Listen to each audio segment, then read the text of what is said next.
Name is James Rowlands, and in 2015 I started a WNR podcast with my friend and White. And every month we bring you the latest collections, newest content, 205 Live, and the crown jewel of the WNR NXT update. Also each month the latest pay-per-views, and we are live, not only for the Big Four, but every takeover as well. Plus, in 2019 we go back 20 years and witness the Attitude Rise and WCW's demise. Until we've watched everything, we are with you, and we are the WNR.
So there's our two themes mixed together for the 200th episode, and Dan, you're going to do the alternate intro now. I am indeed, yes, and I used to say I live my life a quarter mile at a time, and I think that's why we were brothers, because you did too. No matter where you are, whether it's quarter mile away or halfway across the world, you'll always be, and you'll always be my brother.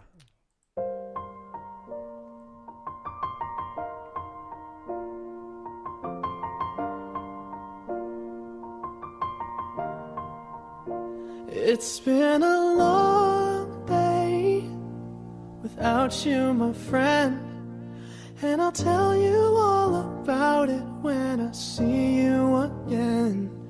We've come a long way from where we began. Oh, I'll tell you all about it when I see you again. When I see you again. Hello and welcome to the WWE Network Review, a brand new podcast. Thanks for downloading. It reviews the WWE Network and see if it offers value for money. My name is James Rowlands and I'm joined by my two friends, Dan White. My name's James Rowlands and as always I'm joined by Dan White.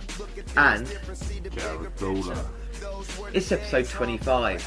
In this episode we're celebrating the 25 years of The Undertaker. Hello, and welcome to the WNR podcast, or the WWE Network Review, a weekly podcast where we get the very best the WWE Network has to offer. It's been a long day without you, my friend, and I'll tell you all about it when I see you again.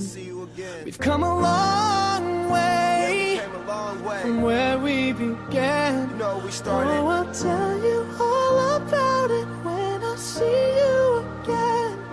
When I see you again.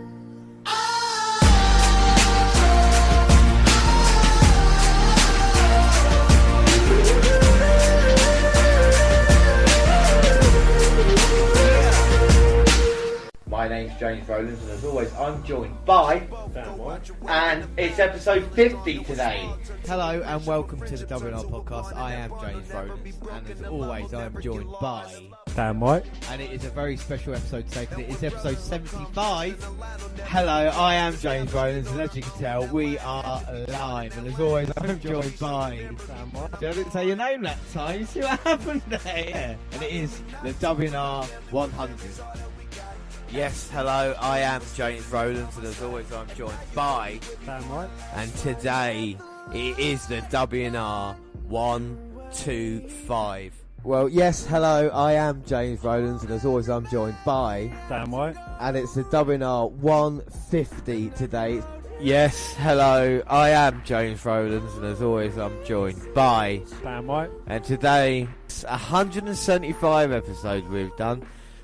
It's been a long day without you, my friend, and I'll tell you all about it when I see you again. We've come a long way from where we began. Oh, I'll tell you all about it when I see you again. When I see you again.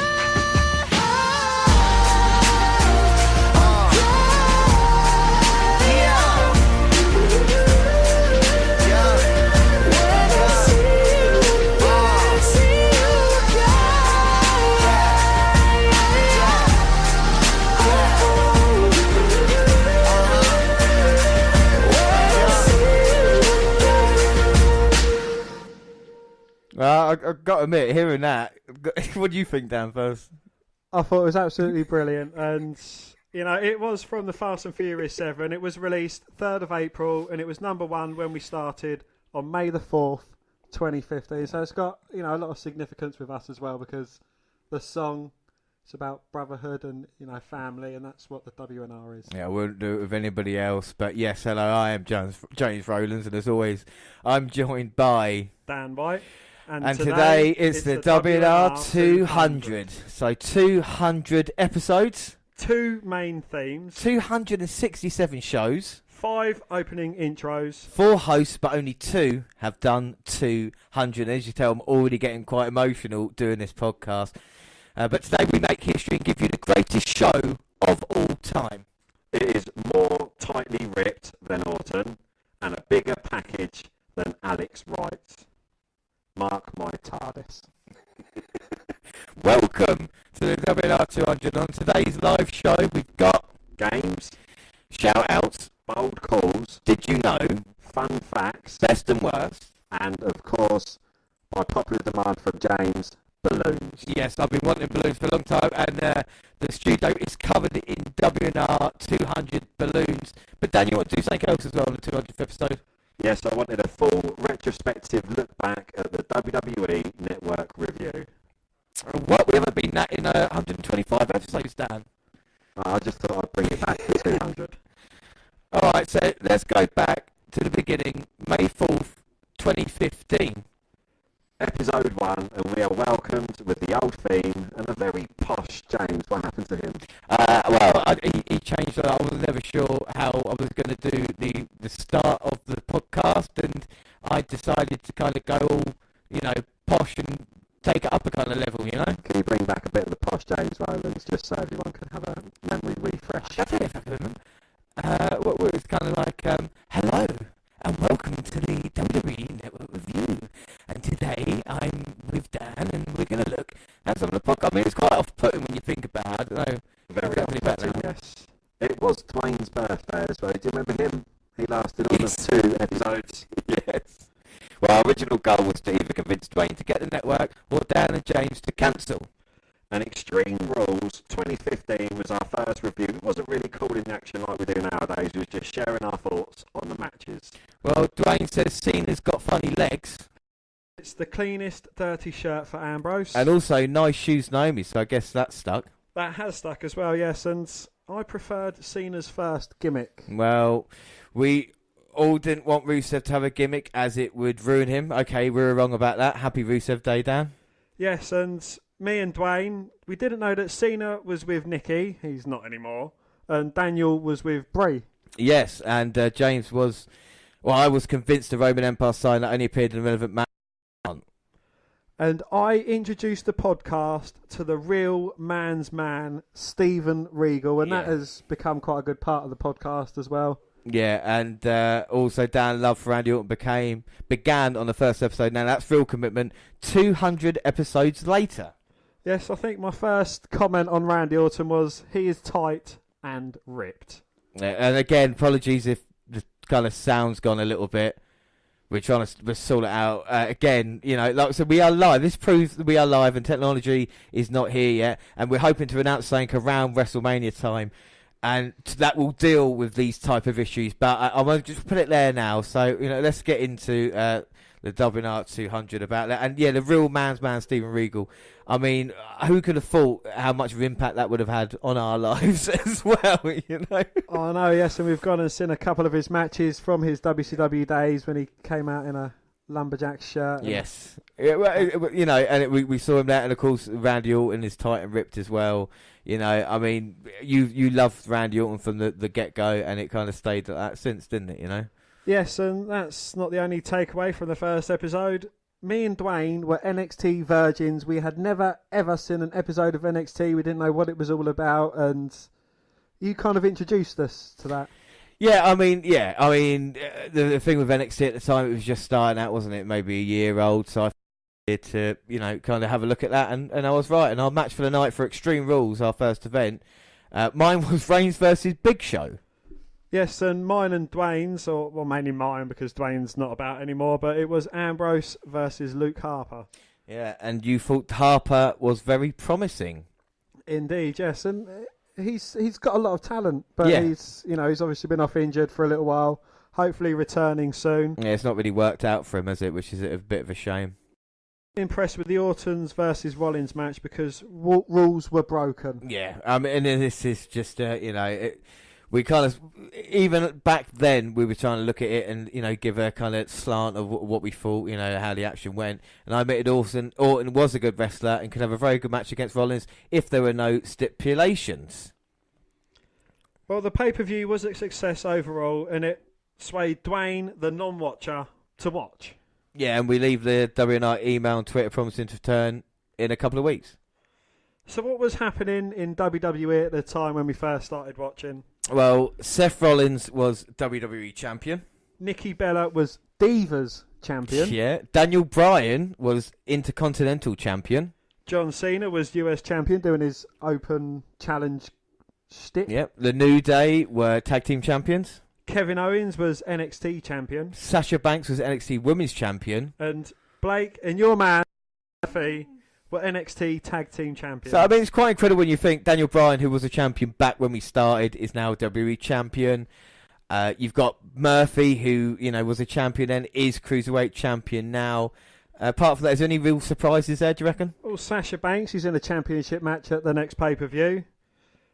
Daniel Bryan, this was before he had to retire due to injuries as well. So, we've seen Daniel Bryan as a champion leave, come back, gain the WWE Championship, and now he's going again at Royal Rumble. Yeah, and Johnson had his open challenge at that time, and kind of, he is retired, but semi-retired now, which is incredible when you think about it. Kevin Owens obviously moved up to the main roster that same year. Same with Sasha Banks, of course, Tyson Kidd, the unfortunate injury, and Seth Rollins. Well, will it be his time again come 2019 to be champion again? But that was episode 1, and it was such a success that we had episode 2. And we had our very first funny intro, and we are very pleased to Tanker retweeted us. He is now our favourite wrestler. Yes, remember when we used to tag wrestlers in statuses and things on Twitter just so we could get a retweet and a like from them, and we used to get really excited about things like that. Yeah, I introduced us to the new format of the show. It was a then, now, and forever. So the then was Jerry Springer. The now was the Roman Reigns documentary, the 24 series on him. Yeah. King of the Ring 1998, the Hell in a Cell match. And James, do you know what I did on episode 2? What did you do? I mentioned again that Orton is tight and ripped. Yeah, so there we go. We start off mentioning our favourite divas. Well, Dwayne went with Sable, and who did you go for, James? Mine was Chyna and Stacy Keibler, and who was yours? Mine was Trish Stratus. Yeah, and I really didn't like the Bella Twins back then, and I'm still not a huge fan of them. So on with Jerry Springer, and Kai and Ty and Val Venus get a mention about the choppy PP incident. Yeah, which again we saw last year as well. Sonny's in bed with Elmo. What kind of baby would they have? We discussed this in length. I think we should go back to that. So James, if you had a choice of Sonny and Elmo, which parts, would you have an Elmo head and a Sonny body, or a Sonny body and an Elmo head? I would have a Sunny body in there. My head. Is that wrong? I mean, I don't know. I mean, well, I see you didn't answer that. That's great then, isn't I it? don't Yeah. know. No, I'd have Sonny's head all day long. Yeah, well, Vince and Steph incest angle. We also mentioned Shane and Mac. What do you think about incest? No, we won't go there. Okay. Well, we also agree on something which, on episode 2, I don't think we agree much on anything No. anymore, but we agree that Stone Cold was the best general manager, and we would like to see him return in that position again. Yeah, our summary is that it was just by Jerry. It was nothing special.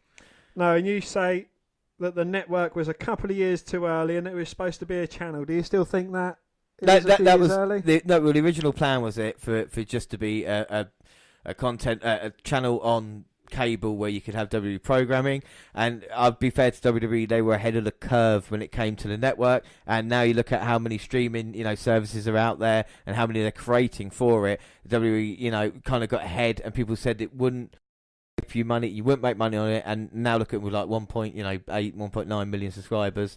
Everything, so I will say that if that was my statement, I was wrong about it. You also gone on to say that your favourite book that he has read so much is beginning to get worn out.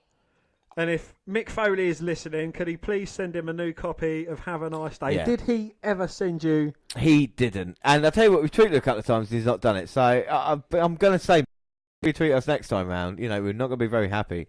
For shame. Yeah. Well, King of the Ring 2015 thoughts mainly on the final, which was Neville versus Barrett. It's good to see two Englishmen involved there. It was indeed, yes. And they don't really know what to do with Barrett. It's what we said at the time, and we was right because he was released a few years later after a couple of failed gimmicks, and he's now on World of Sport as their general manager. Yeah. And Dan says that he got some bad news. Dan says that Neville is one for the future. Right.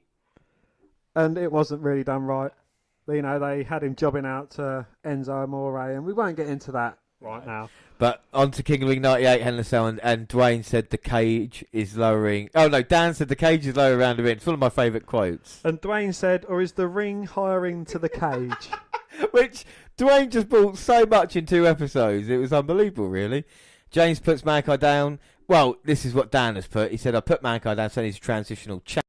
But when you look at it, he was a transitional champion. He was used there to feud with The Rock till The Rock was ready to fight Austin at WrestleMania. So they switched title championships there. And also with Triple H, when he beat Austin and Triple H at SummerSlam, he lost it the next night, giving the title to Triple H. So the 3 titles he had were involved in them. I would say that is a transitional champion. Plus, he doesn't retweet us. Yeah.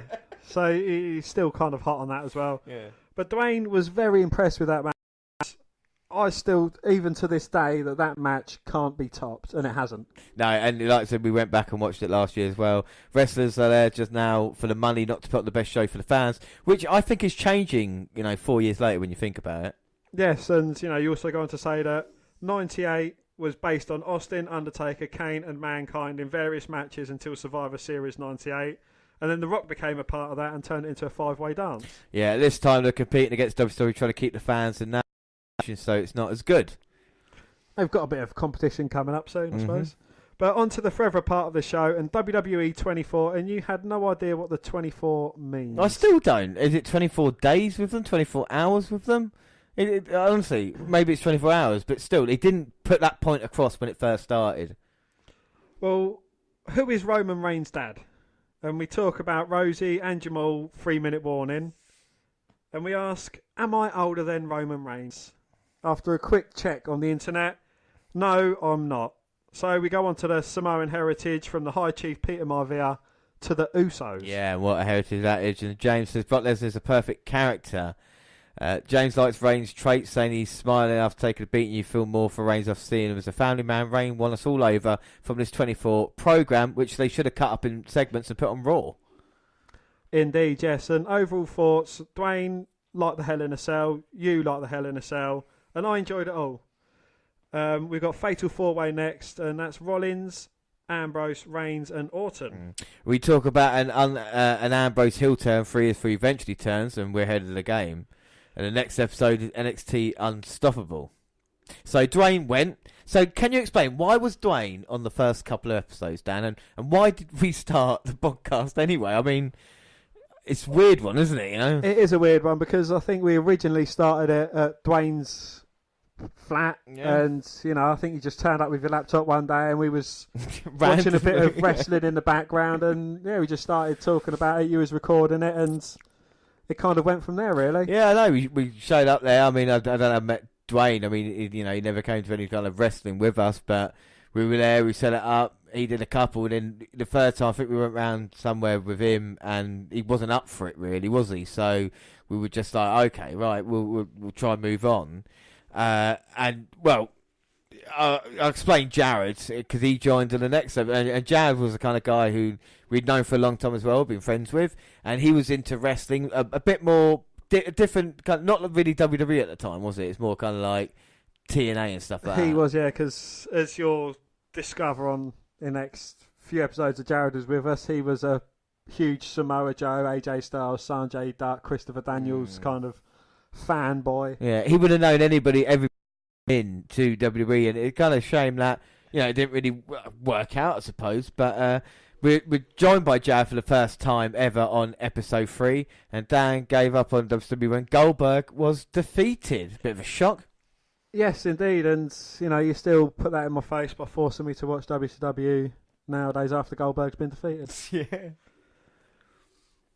But again, Jared was an NXT virgin as well. So after I'd seen a bit of it, I don't think I'd actually seen any NXT up to that point. Yeah, that's weird, isn't it? So you started watching that with Jared, and then the then moment was Payback 2015, and the Forever, which is anything, anytime, and it was Hogan versus Goldberg. Well, Dan hates on Ambrose's DDT, the Dirty Deeds. I quite like it now. Do you like it? Have you Yes. turned from that We've now? got Ambrose doing it. Another one of my guys, Andrade, or CN, the 311 boy, he does the Hammerlock DDT. I think there's some good variations of it. Well, Jared hadn't seen the WWE for 2 to 3 years. Yes, and the New Day. Well, who are they? They were 3 failed guys, joined a faction, started off good, turned bad because they was booed, and now they're the faces. Yeah, without a doubt. And Starman Kid versus New Day was a very good match. Yeah, Jared liked the chemistry between the two teams. And James likes tag teams that look like kind of, as opposed to 2 wrestlers joining forces. And I'm a kind of exactly, I still believe that to this day. Yeah, and your match of the night was the Cesaro and Kid versus the New Day. Yeah, and I mean, we don't like the tag team belts. We still don't like them. We explain who Bray Wyatt is to Jared and who the Wyatt family is as well. Yeah, it was quite a revelation for him. You talk about Ryback and Wyatt pounding each other in the ring. Well, Dan predicts Rusev won't last. He'll be another Kozlev, and Lana will be a diva before long, and she will have an American accent. So Rusev didn't last, Dan, did he? He didn't know, and I haven't got a Happy Rusev Day T-shirt at home. Yeah, right. I do get one or two things wrong. Cena is building up the US Championship with his Open Challenge that he had. But the Open Challenge, Jared was very, very disappointed in the ending, and I said, well, what are they repeating the Umar end to the title match that they had? What was it? 9 years before? Exactly, yeah. Well, they proved wrestling is predetermined by having the US flag above the ring rolled out and not the Russian flag. Yeah, we called the end on kayfabe. Well, Barrett looked like a right twat dressed in the King of the Ring gear. Yeah, he did. He really did. And Dan liked Randy Orton, and Dan liked Randy Orton's tight-ripped body for the 3rd episode running. And James liked Ambrose, but I preferred Reigns from The Shield. He's got a lot of potential, and it actually helped watching Reigns during the 24 episode as well, because it gives you a good insight, and he is all about family. Right about family. Well, Orton was powerbombed through the table and recovered quickly. James loves Ambrose. Is the Superman punch copyrighted? I mean, that's a question. Is it copyrighted? I don't know, because Hulk Hogan was the Incredible Hulk Hogan, and he actually got that copyrighted from Marvel. So yeah, I know someone's going to say, well, Superman's not real. I know that, but, the people that created a Superman, would they copyright that? I'm not sure. Well, would they have to cover up Strowman's Superman tattoo? Yeah, I mean, that would be true, wouldn't it? I mean, it would be quite difficult to do. Well, after Rollins hits the pedigree, Jared can see Triple H in the new generation. Yes, and Jared's match of the night was the Fatal 4-Way, which it was a thoroughly enjoyable match, actually. Yeah, you want Kane to end Kane at WrestleMania as a retirement match, basically. Yes, and they haven't listened to me yet. Well, NXT, February 2014, and it's the 6th takeover, Unstoppable. Yeah, I have to explain that Kevin Owens is big and Sami Zayn's a little one. And I have to give the history as well of El Generico and Kevin Steen, but on the independent scene. Yes, and we discovered that NXT is a proving ground to get to the WWE. Yeah. And my favourite on NXT is Tyler Breeze. He comes out of a selfie stack, and he's a twat, but you love his character. I really do. Breeze v Balor, number contender. Balor comes out as the Demon. Well, Jared's first thought is Pokemon, and I said he's like the Boogeyman wrestler. Yeah, he's very unique, like Jeff Hardy. And it's our first height exaggeration. I think that was about 100 hours on the third podcast. It was about 500 hours on the first podcast. Jared would take Sheamus fishing because he's a Liverpool. Sheamus is a Liverpool fan, not just because Jared is. Yes, and who would be your best wrestler to take fishing, and not you're trapped out in the ocean on a boat for 16 hours and no one can hear you scream kind of fishing? Well, you've got Bobby Fish, who would be good, or you've got John Tento or Earthquake when he went to WCW, known as just Shark. You might take him there. As entertainment-wise, I don't know, Dan, who would you take fishing? Is that euphemism, by the way, or is that... Not fishing for sweet corn. No, because that's one of Jared's sayings as well. I mean... No, I think it was just fishing, someone that you could sit next to a lake with a few hours for, just chatting away. Well, I suppose it would probably be Daniel Bryan. Daniel Bryan? Yes, because he's a vegan and he thinks anything would injure fishes. So you'd be cutting your promos whilst you're doing that. Yeah, indeed. That'd be quite cool. Fickle. Yeah, I'll take Drew McIntyre. Double foot stomp finisher for Balor, and James doesn't like it. It's dangerous, and I still think that if you come down with all your weight, it is quite dangerous. Yes, but if you see he bends his knees at the bottom and, it's not injured anyone like the buckle bomb which dislocated Balor's shoulder, or the tombstone power driver which kind of buggered up Droz, the power bomb which has been botched a few times, the GTS which has broken people's cheekbones. Any move's dangerous if not done correctly, and Balor does it correctly because as you see him land, he takes out all the impact by actually going down on his knees. Well, I mean, I know you're part of the Balor Club, and this is not going to help you because Balor isn't one for the future, and I picked Tyler Breeze. If he's a couple of inches taller, he could be the next Shawn Michaels, and I really like him. Admits Balor could be a big star, and he's different, and that's quite good, but with Breeze, there was so much potential there, and just like I say, just if you're a couple of inches taller, he would have done it. Yeah, but you say he could have been the next HBK. He should have been going to be the first Tyler Breeze. Without a doubt, but I completely agree with you there. Indeed, yes. And Charlotte Flair versus Bayley, and your favourite diva or woman wrestler, as it is politically correct now, is Bayley or maybe Paige, and you want to hug Bayley maybe more. And James, this goes to prove that you was the perv first. I know you kind of built me up as the perv. Not really, because I like strong women. You see, I think that's what I was trying to get across. And Jared says that his favourite of all time was Eddie and Rey Mysterio. But he does love divas after that match. Yes, and Baron Corbin is the new big dude, and Rhino is getting shorter, but he's getting wider. James says Corbin has the look of someone that is going to get a big push, and I mentioned that Rhino speared Jericho through the SmackDown setting, and it was changed after that. It was back in 2001. Yes, and Jared backs you up, and you both state that Corbin is definitely going to get the monster push, as he has the talent and the look. He does have the talent and the look. Do you think cutting his hair has kind of taken away his thing, or do you think dressing up in a suit and kind of straying away from that? Yeah, that kind of, it's like wolf? corporate Kane, isn't it? Yeah, that, for me it didn't really work. But we've had one of your favourites on the episode as well. We did, yes. We had a tag team title match, and it was Cunzo, or Enzo as he's known, and I said he looks like DDP, and Big Cass, who looks like Test, he looked like Test. And James can't believe how popular they are, and they're going against Blake and Murphy. The champs are Blake and Murphy. You don't know their first names, and you are a big fan of your man Buddy Murphy from the beginning, aren't you? You don't really much about them, to be fair. And you really like Enzo and Cass. Yes. I mean, if it's just to get one over on you, then I will do. Dan not knowing Big Cass and already compares him to Test, like you said. And I called Alexa Bliss Alicia, I mean, again, they are just debuting, you know, and this is the first time that you saw Alexa Bliss. So, you know what I mean? It's like, you know, versus Lynch as the NXT women's match, which was brilliant. And I said, Banks is one of the best in WWE. She has a look, talent, and she's fit. Well, I went on to say, well, I thought looks weren't everything to do with it. That's something different, you see. I think she's fit where the salt calls, but also looks have everything to do with it in WWE. You don't see many not beautiful women.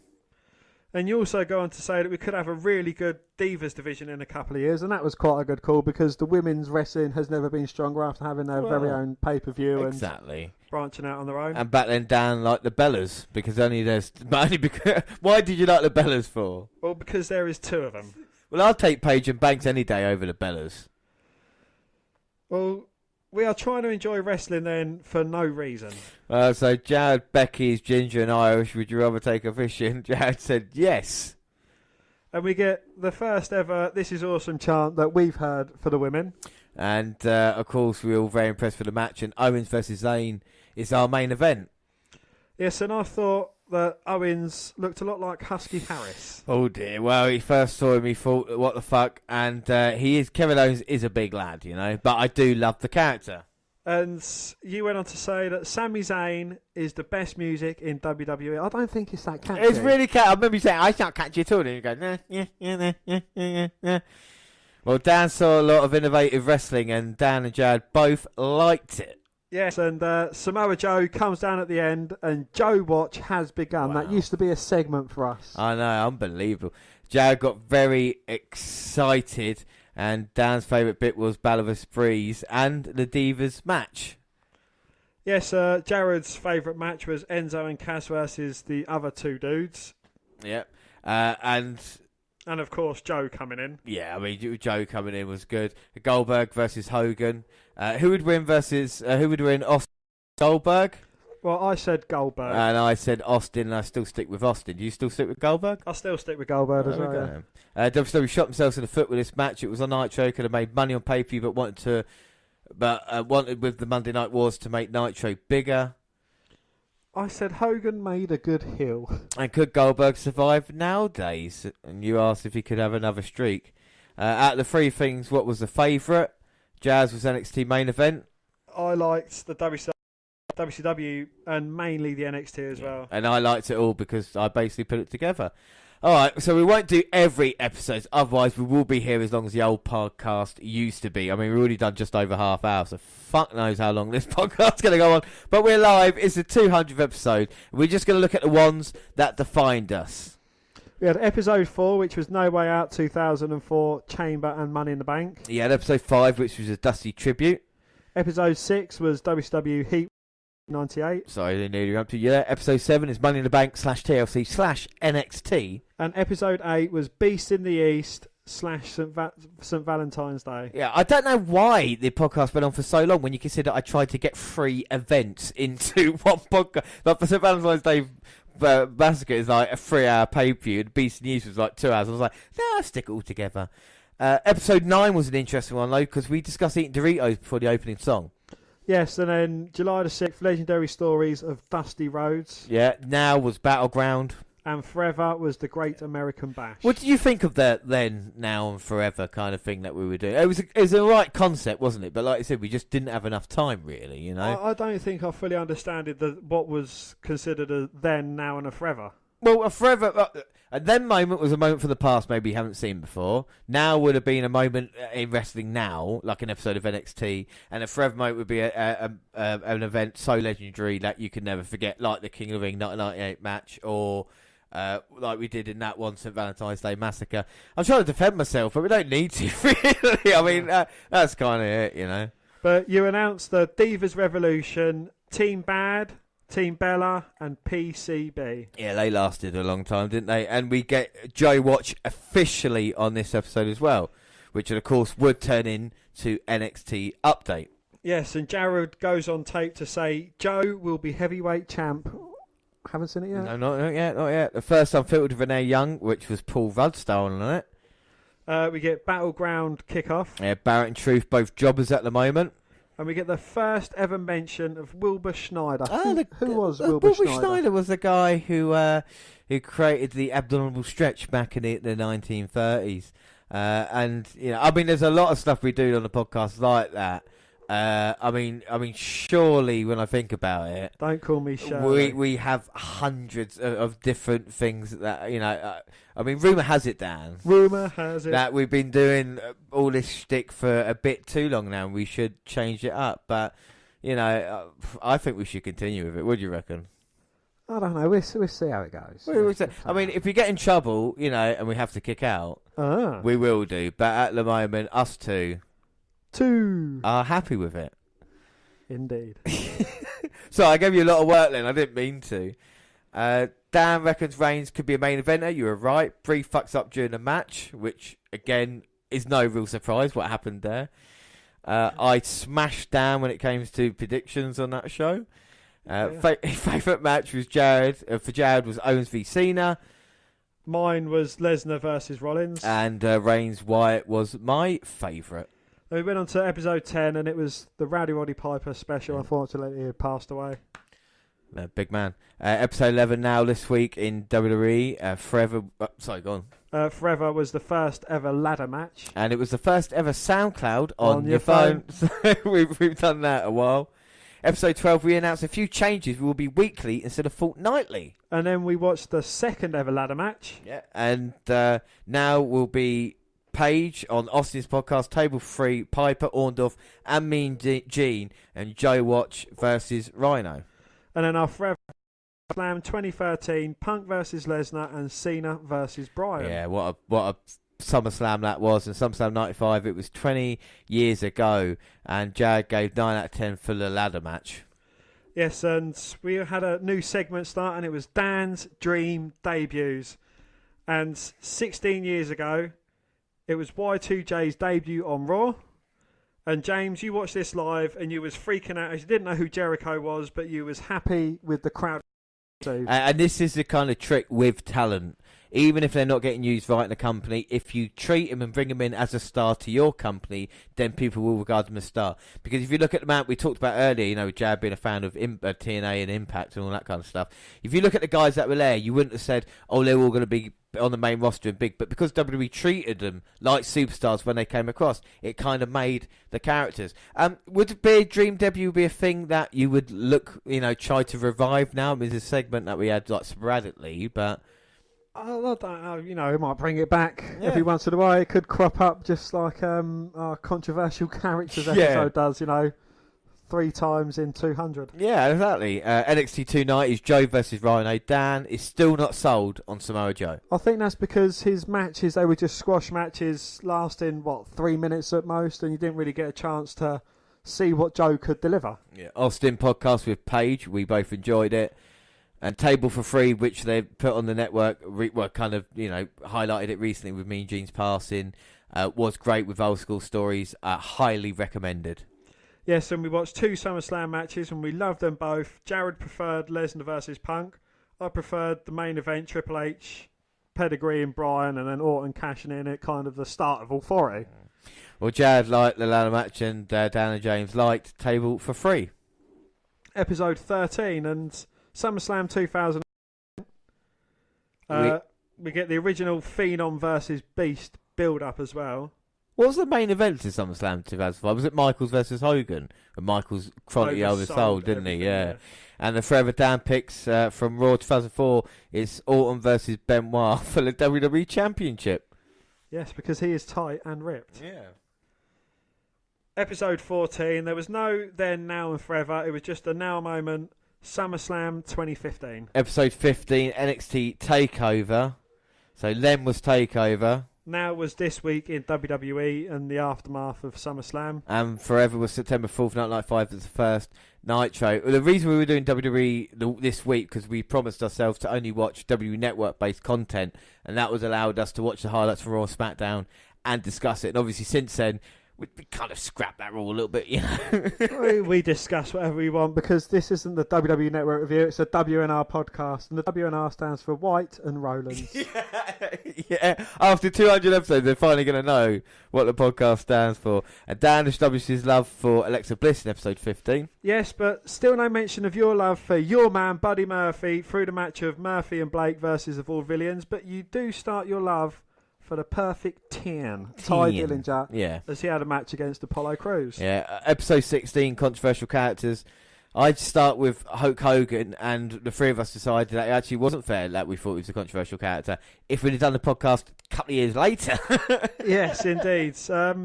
Jared, I don't think he quite got the point because he was doing kayfabe controversy. Do you remember that?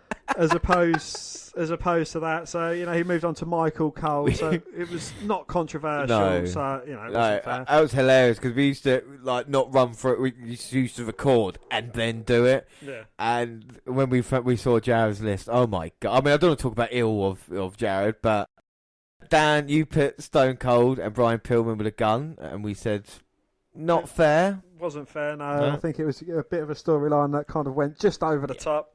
You went on to the Macho Man. Yeah, of course, with Elizabeth and rumour has it, like we said earlier. Rumour has it. With Stephanie and stuff like that. You can go back and listen to it, of course. And again, Jared, the $1 Million Man trying to buy the title. But we kind of caught on to what he was doing, so we put more focus on Next Slave. And, we kind of... try to help him out a little bit there.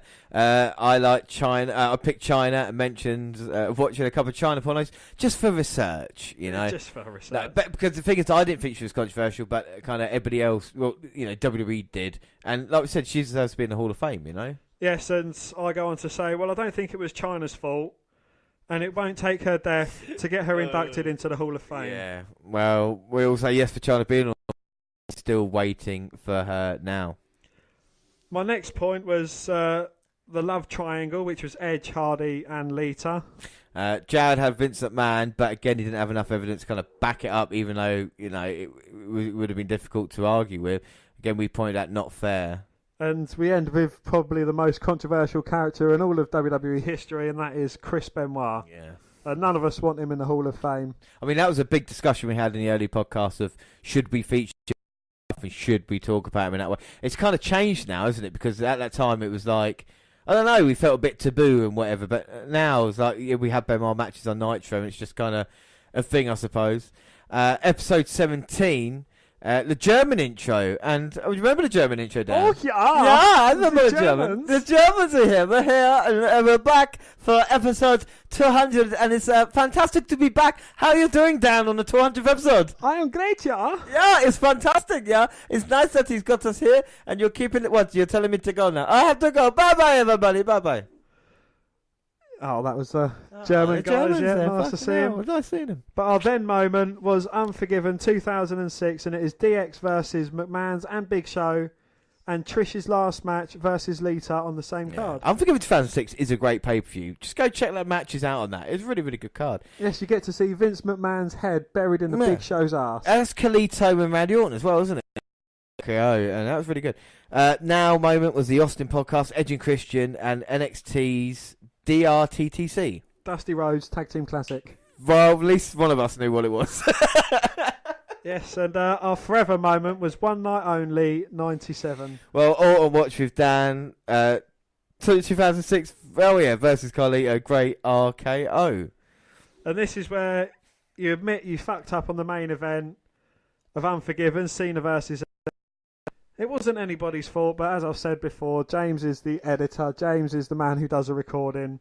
So it was James's fault. I mean, like Dan's just said, I do everything basically on this podcast, and yet he will hold me responsible, saying out of 200 episodes, only one fuck up in episode 17, and you fucked that up. And it's difficult sometimes. But we did debut something in its place, though, Dan. Well, it gave birth to the legendary game of Elephant or F1. Yeah. And I think in tribute to being WNR200, and of course just seeing the debut of Elephant F1, let's play a game, Dan, of Elephant or F1. Yeah, so here we go. Take it away. Oh, that's a difficult one. I would say that is an elephant. That was indeed Yes. elephant. Yeah. Should we do 2 or 3? 2 out of 3. Okay. Yeah. All right. So go on. Fucking hell. That's a tough one. I'm gonna say, because it's a 200th episode, I reckon that's a video clip of an F1 car. You was right, but you was wrong because it was Ayrton Senna's F1 car Oh, just before it hit the wall. wow. That is wow. Well, let's move swiftly on. I won that 2 out of 3. Episode 18 was the Night of Champions special.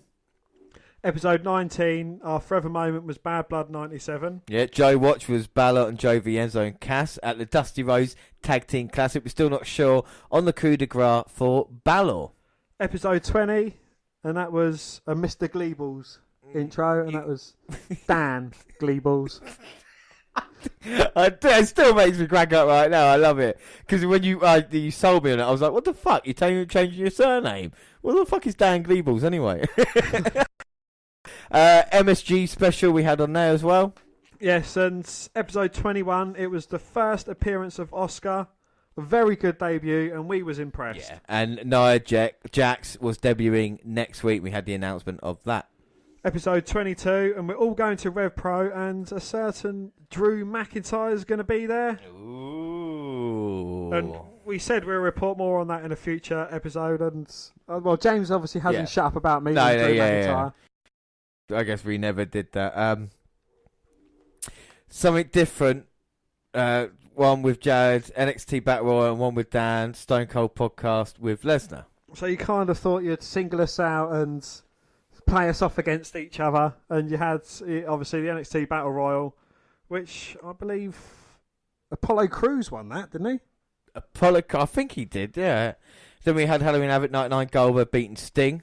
And then our forever moment was No Mercy 2002, Kane versus Triple H and the infamous Katie Vick kind of story angle, and Lesnar versus Undertaker. I think that was Hell in a Cell. Yeah, it was indeed. It was a brutal match. And then Danny Burch's first appearance as well. And we just kind of overlooked the fact that Danny Burch was there, not knowing what he'd go on to. But episode 23, and it was Hell in a Cell 2015, and we start off with a song, My Little Uppercut. My little has the sweetest smile. Dear little uppercut. You cut me off again. Yes, and we also started the hashtag Jared loves Samoa Joe, which I think turns into hashtag Jared betrayed Samoa Joe. Yeah, he, in the end, he betrayed Samoa Joe and turned his back on him. Absolutely disgusting stuff there. Well, episode 24, and it was another comedy start, and it was my birthday podcast. And it was the first ever kick out. I wonder who's done that more between the two of us, you reckon? Who's done the more?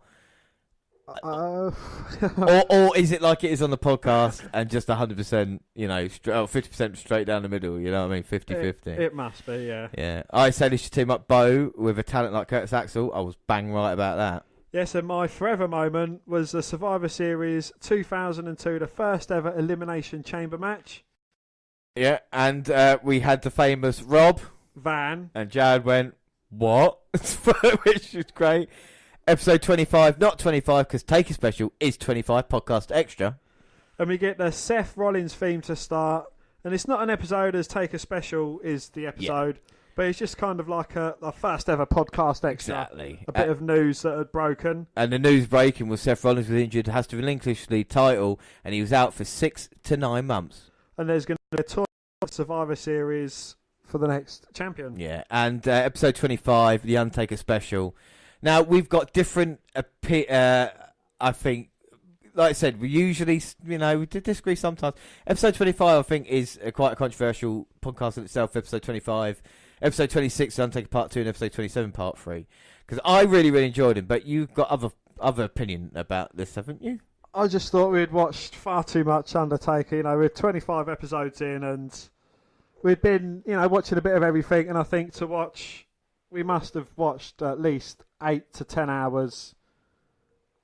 At least 12 to 14 hours. Of Undertaker stuff, and I just by the end of it, I actually hated The Undertaker. Not in a, I hate him, he's had terrible matches, he's a terrible gimmick, but just, I've seen too much of him. Yeah, but the thing is that it changed us up on the podcast was when we were, it was a lot of bit of kind of fucking around a little bit, laughing, joking, it was all good. And I think with 25, kind of turned down Serious Alley, and I think the kind of productions went into it, and the kind of reception as well was it's kind of our biggest early on episode. It kind of really stepped out of the mark and kind of delivered in kind of people listening to it. And I think without 25, I don't think the WNR podcast would be what it is right now. As opposed to what it could have been back then, and what it will be forever. Well, we talked about that, so let's just stop for a second, and like I say, a lot of history, and let's discuss some. I think we should just discuss some bold calls. So we move on to bold calls, and we start off back in 2015. Dan said Rusev will be a joke, and Lana will have an American accent before long. Yes, James, and happy Rusev Day to you too. Yeah, happy Rusev Day, and has Lana got an American accent now? She might have a little bit. She might have a little bit. Well, number 2, James, and you chose Tyler Breeze more likely to succeed over Finn Balor. Yeah, well, to be fair, I mean, I was anti-Balor from the very start, and if Tyler Breeze was a little bit bigger, a little bit stronger, then I'm sure he would have made it in the main roster. I mean, that's only one thing I said, though, you know what I mean? I couldn't have said anything else that wrong. You said, could Goldberg survive nowadays? Exactly, and look what happened there, I know, he just completely steamrolled through Kevin Owens, embarrassed Brock Lesnar, not once, but twice. So, yeah,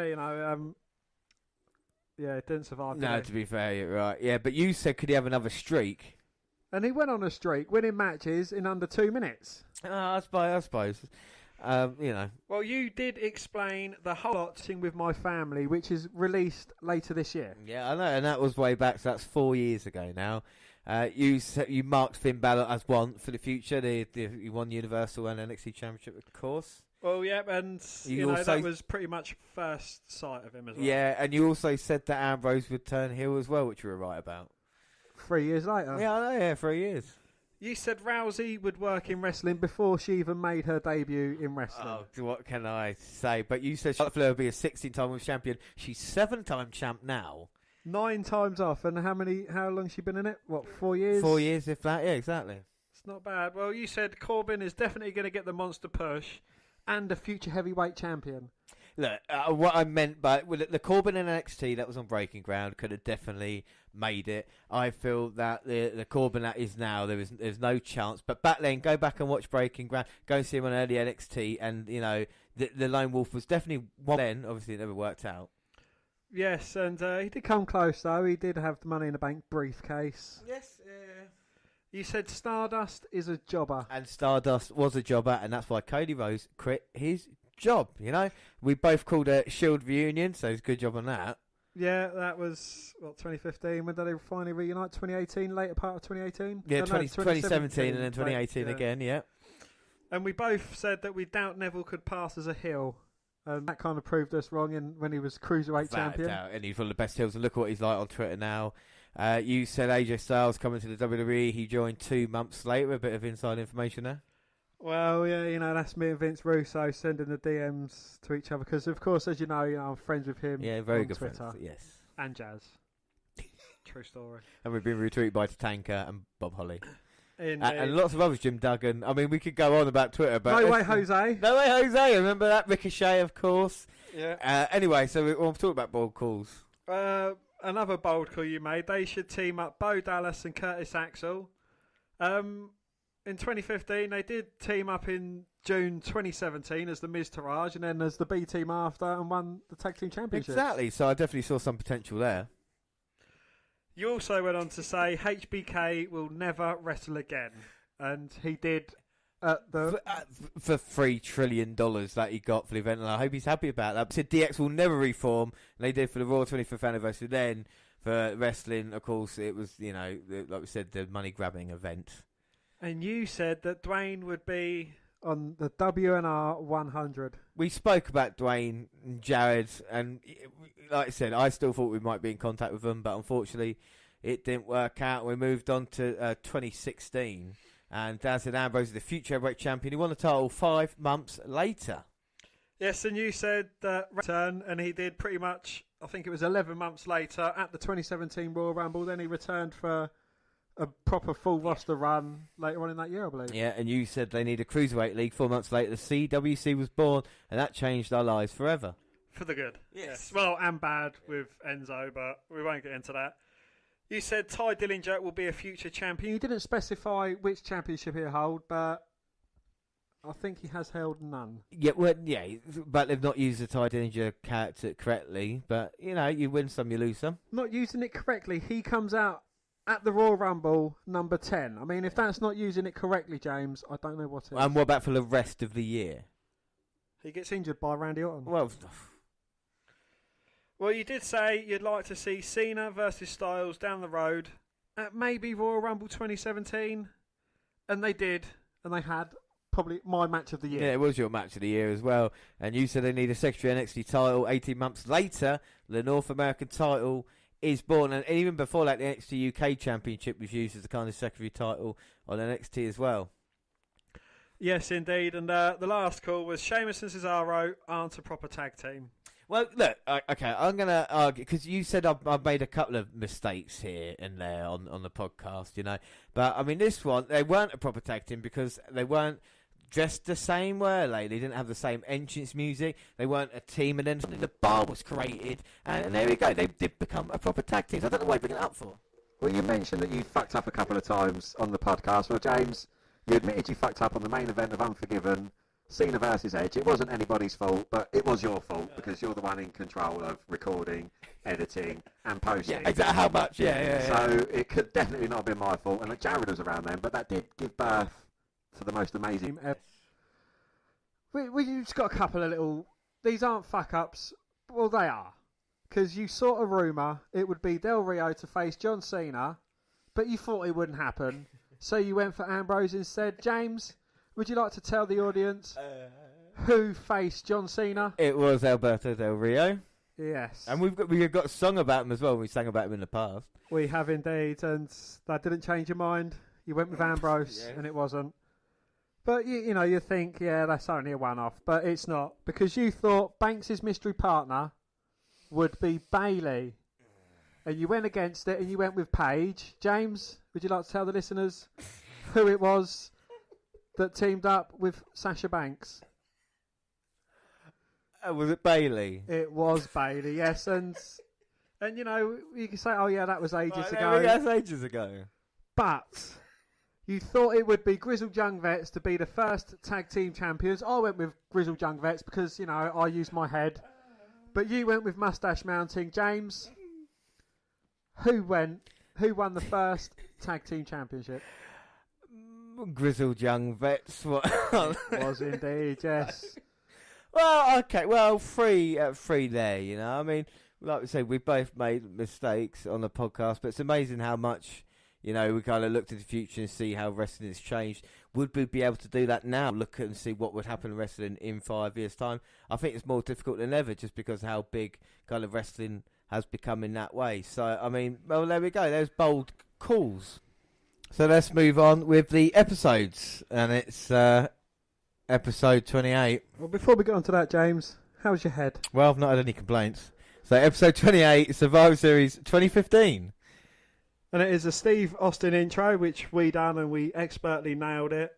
And the podcast came out before episode 27, but because that was the Undertaker trilogy, we kind of put it at episode 28. Yeah, and we had something very special for predictions. The Butler makes his debut, and the predictions are in envelopes, so Jared and Dan can't cheat anymore. Well, I think that was mainly Jared cheating, Yeah. but, you know, I did. On episode 29, it was TLC 2015. And then we had the Christmas special. That's number 31. We had the Christmas theme opening. We had the year-end awards. And Dan, what did you do on a Christmas? Well, I have my Christmas Day wank and then I have a fry-up. And I always lose at crackers. Until I taught you the grab the half a cracker technique, and you always win 100% of the time. And then I sang a fantastic Christmas song. A terrible Christmas song. But we are in the WNR. Yes, and Jared has a drink and spills something. Yeah, and I predict Dwayne will be on the pod 100. And you was also writing for Cleat Geek Friends. Well, it's weird you say Cleat Geeks because there's been a couple of times that things might have been different here in the WNR podcast, and one of the reasons why I was writing for Cleat Geeks, they offered me, they wanted me to do kind of full time with them and start a podcast. I don't even think I've told you about this before. But to stop the WNR review, and I refused to do it, so I left them, and I left them on bad terms as it was, and sometimes that happens, and it's weird because I was just looking through my Twitter, and through other things as well, and I remember a guy as well. It was the Tom and Steve show wanted me to be on there to do the podcast, and it's like, well, no, it's like we kind of do this because it's a WNR podcast. This is what we set out to do. Out to be together, and we've had dozens of people asking us if we can be on the podcast, to be alongside us. There's been a few bits and pieces as well with people, trying to not break up the WNR podcast. It's always been easy, and like I say, sometimes you do see something and you think, oh, will that be? And it's like, well, no, the WNR podcast is what it is because of us two, and that will.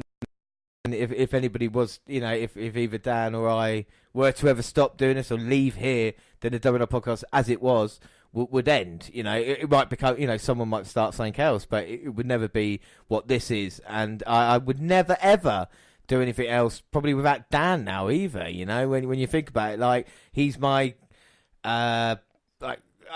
I'm the deck to your ant. You're the the alcoholic fuck up. It's literally it's a double act now, and we know each other so well we can finish each other's sandwiches. Exactly. So that's what I want to talk about Dan a little bit more, but later I will. But I just back with offers and stuff that I just thought I want to kind of bring it up because I don't think it's something I've ever talked about. I've had a few arguments with other people. WWE podcast was one that started about 6 months after we did, and we're using basically the same graphic that we did on there, and kind of taking a lot of people away from us. I'm not gonna. I like to admit it, I got them shut down. That's what I did. And sometimes it's difficult when you react to negativity, but we like to have the good and the bad. And we've had people having a go at us before, but we kind of state our opinions. And the reason why the WNR podcast is what it is we can say what we want. It's our show. It doesn't get governed by anybody. We've had, even on a few old ones, we had a couple of adverts from other people, but we don't get told what to do. We can say what we say. Dan, you can say whatever you want now. Whatever it is, we are live to thousands of people, Dan. Anything you would want to say. Chris Benoit is innocent. Yeah, exactly. There we go. So you said it. So, I think I got kind of lost in a train of thought there. I think we just talked about the Christmas episode, but 2015 into 2016, with Jared along, as a free. I don't want to say it didn't feel right, but kind of like it would progress, and at the end of the year, episode 30 was NXT Takeover London. Again, a podcast that an event I'm upset that we didn't actually go to, but then we started the year, episode 31. Yes, and it was the Royal Rumble build-up, and we watched then Royal Rumble, which was 99, Rock versus Mankind in an I Quit match, and it was very significant and special to you, James, because it was your first ever pay-per-view that you watched live. Oh, wow, shadow of a doubt. I remember setting a VCR time, 8 o'clock in the morning on Sky Sports, and having that, and I've still got the VHS as well. And if you want to get on my Twitter and try and offer me some money for it, I've got most of the old VHS wrestling events as well. And the Rumble 1999, we watched it recently, and it still regains that kind of magic to me. Even though the Rumble's shit, I will admit that. The kind of Rock of Mankind, even Mark Tardis, on Twitter was saying how brutal the chair shots were. And, it is sickening. That's why they don't kind of show it nowadays, because of how it was in that way, Our now moment was the latest programs on the network, and we kind of still follow the latest programs, the Edge and Christian show, the Table for Threes, and so on and so forth. This is one of the things that we do, when we come up with what the WWE Network review or the WNR podcast was, is we always want to kind of, whatever new content is on the WWE Network, it's to talk about it and either review it or, we do that in Watch the Watch List now. always been what we do, and that's where the pay-per-views are a part of it, and NXT and 205 have come from as well. And we'll always do that. We have done it from the start, even with W24 series, like the second episode and stuff like this. We always trying to watch the kind of latest content. And your forever moment was the Rumble 1992, and of course that was Ric Flair, wasn't it? Coming in at Number 3. Number 3 and winning the WWF title with a tear in his eye. Indeed, yes. We also had a look at the NXT aftermath of TakeOver London, Zayn's return, and you say something I never thought you'd ever say, which is the Hype Bros aren't the most technical ever. Yeah, and I discovered my hate for Mojo Rawley, and 200 episodes 170 episodes on, it's still going strong, and I like to think I'm more of a success than Mojo Rawley is right now. I'm doing more at a Rumble weekend than Mojo Rawley is. So That is very true, yeah. 32. Our forever moment was Royal Rumble 2000. I'm sure we'll be covering that in a bit more detail next year. What a pay-per-view that is. Our now moment was Breaking Ground. But again, a great series, still available on WWE Network. Our then moment was WCW Sold Out. Yeah, Sold Out 1999. WCW's maybe last great pay-per-view. And then on to episode 33, where our then moment was the 1988 Royal Rumble won by Hacksaw Jim Duggan. Hacksaw Jim Duggan. Number 13. Yes. And forever was a Rumble timeline. No one likes a smart ass. And our now moment was the Austin podcast, woo, with Ric Flair and NXT. Yeah. And we go through the Rumbles to see if we can name them. And we do. And we're going to try that. I'm gonna let you know on the Royal Rumble on Sunday, if we have enough time. I'm gonna test you, Dan, see if you've learnt enough in every Rumble. Actually, whilst we're here right now, have you got any clue? So you said Jim Duggan. Who won it in '89? 89 was John Studd. Yes, it was Big John Studd. Yeah. 90 Hogan. Hogan, yeah. 91 Hogan. Yes. 92 Flair. Yes. 93 It's your favourite WrestleMania of all time. So who was in the main event? Bret Hart. He didn't win. Yokozuna. Yokozuna won, yeah. 94 94. You just said him. Bret. Yeah, with Luger. Yes. 95 Shawn Michaels. Yes. 96 Shawn Michaels. Yes. 97 Austin. Mm-hmm. 98 Austin. Oh, yeah. 99 Vince McMahon. 2000 The Rock. Yes. 2001 Austin. Yep. 2002 Triple H. 2003 Lesnar. Yes, and do you know, one of my early memories of you, and this is going to help you maybe think of the later ones. Dan's got nothing in front of him about this. I remember you taking the Royal Rumble. I'm going to bring this up now. We haven't talked about it in like 20 years or whatever it was. The Royal Rumble, Royal Rumble 2003 videotape that you had. And you borrowed it, and I never fucking saw it again. Do you know that? I couldn't. Whatever happened to that videotape, Dan? Right now, we are live. Tell me. I honestly have no recollection of any tape. Yes, you know exactly what happened with that tape. That was terrible. Anyway, 2004 Chris Benoit. 2005 was Batista. Yes. 2006 Rey Mysterio. 2007 Undertaker. 2008 John Cena. Yep. 2009 Randy Orton. You're like Rain Man.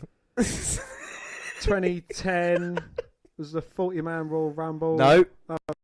Was Edge. Yes. 2011 40-man. Mm-hmm. Alberto Del Rio. 2012 Batista. No. Ah. He won it in record time at WrestleMania, thanks to a kiss. Sheamus. Yes. 2013 was Batista. No. No. 2013. So this is where it gets hazy now. What WrestleMania was it? WrestleMania. It was. I'm not very good with the WrestleMania 29. Who won it for the second time at WrestleMania at Royal Rumble when he faced The Rock?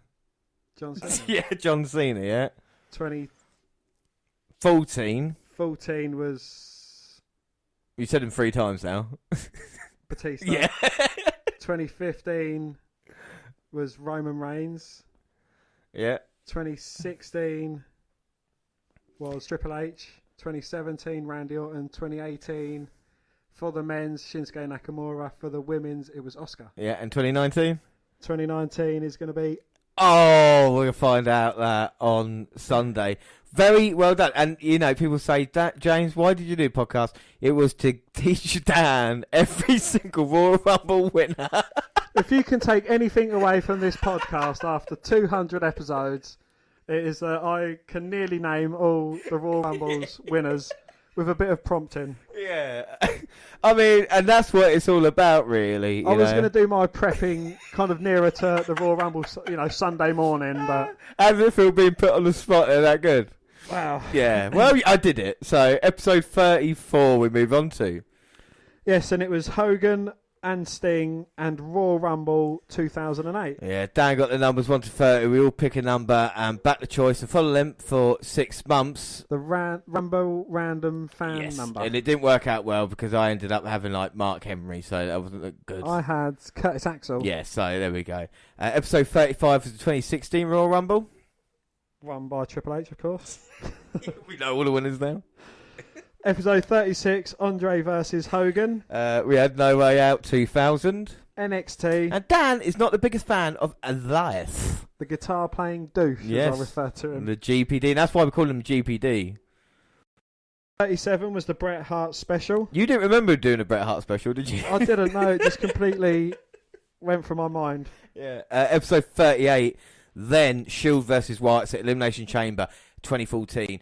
CM Punk had just left and I was brokenhearted, and then I saw the Shield versus the Wyatts, and it kind of made me fall back into love with professional wrestling again.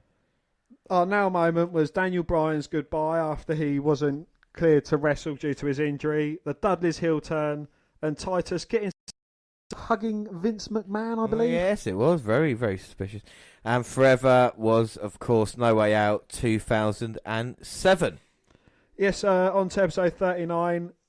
Fastlane 2016 was the pay-per-view. Yeah, we'll find out Ice Cubes were not a game changer. Jingle jangle. Do you believe back in the day when we first started, you used to eat pizza during the podcast? And then it was like, oh, that's changed since then. Yes, we were still using the butler. Yeah, yeah. And Jazz Dream match was AJ Styles versus Rey Mysterio, which we still haven't seen.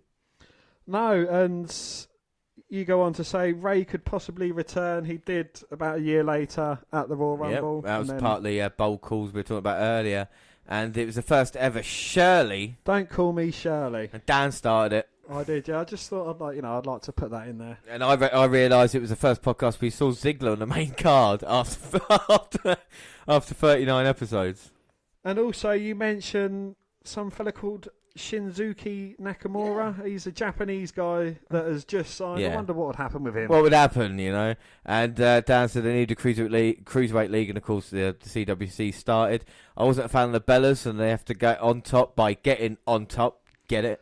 Yes, and during the women's match, we get far too sexual. We won't go into too much detail. I fear we might have gone completely the other end now, but we try our best. And Dan's attitude to women, and this is another thing we talked about. The Royal Rumble winners, but when you first started watching, and I know you talk about my attitude to it. Exactly, it's kind of women's wrestling was. I mean, what were your thoughts on women's wrestling when you first started watching it? When we had to watch Divas matches and NXT. Well, my first attitude to women's wrestling is bra and panties matches. The hardcore match where they had an ironing board and makeup on a stand, and they was kind of sexual objects. Trish getting walked around on a lead by Vince McMahon and so on and so forth. But my attitude has completely changed, and women's wrestling has never been better. I've seen some of the best women's matches in the past 3-4 years than I think I've ever seen in my life. Aside from the classics that Trish Stratus and Lita had, but then again, I was more fixated on Lita's thong poking out of her trousers than I was then.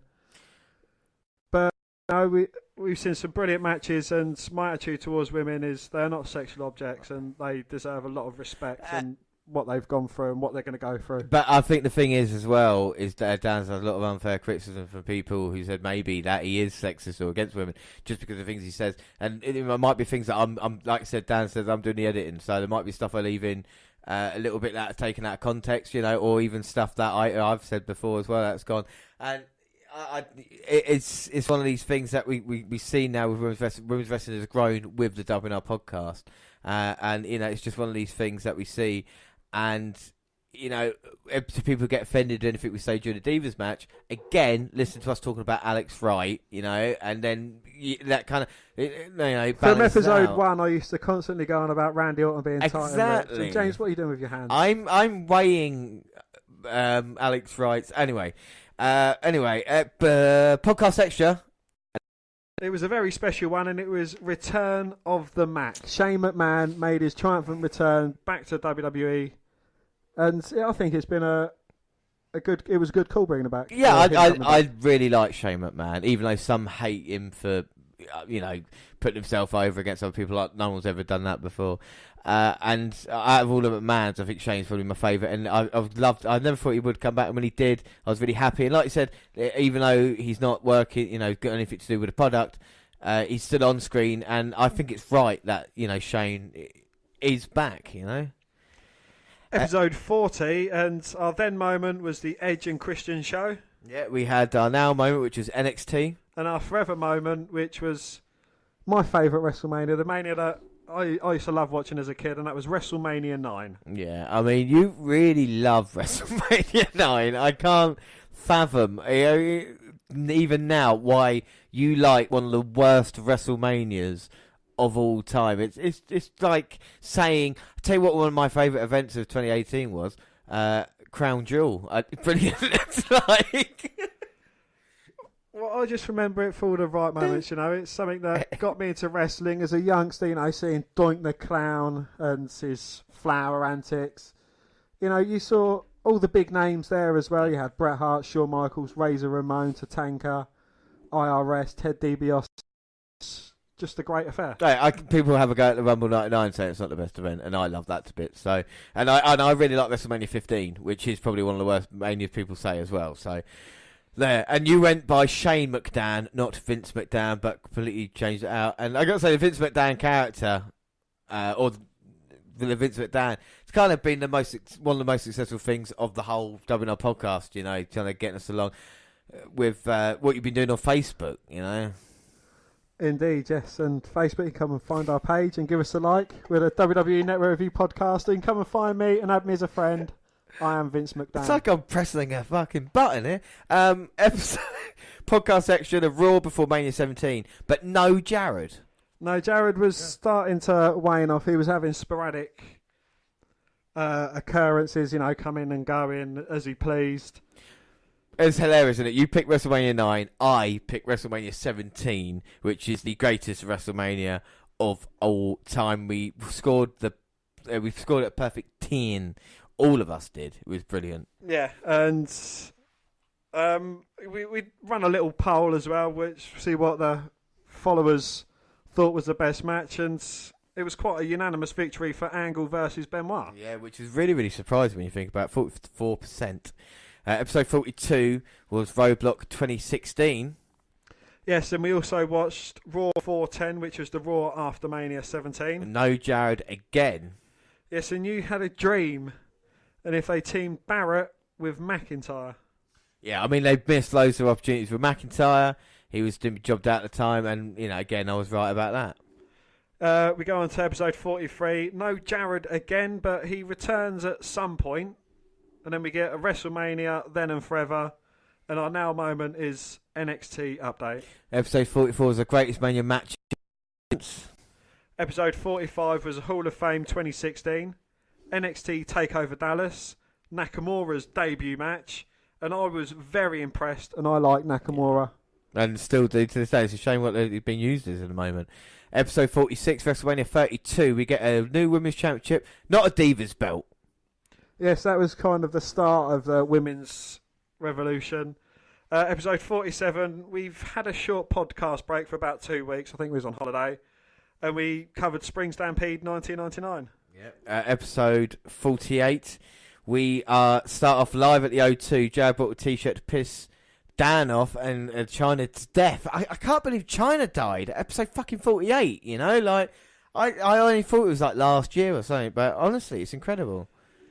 Episode 49, and it was Backlash 2003. And one of those promos that the Rock gives kind of explains why we do the kick out, which is, of course, he was backstage. Dan, I think you can explain it better than I can when it comes to it.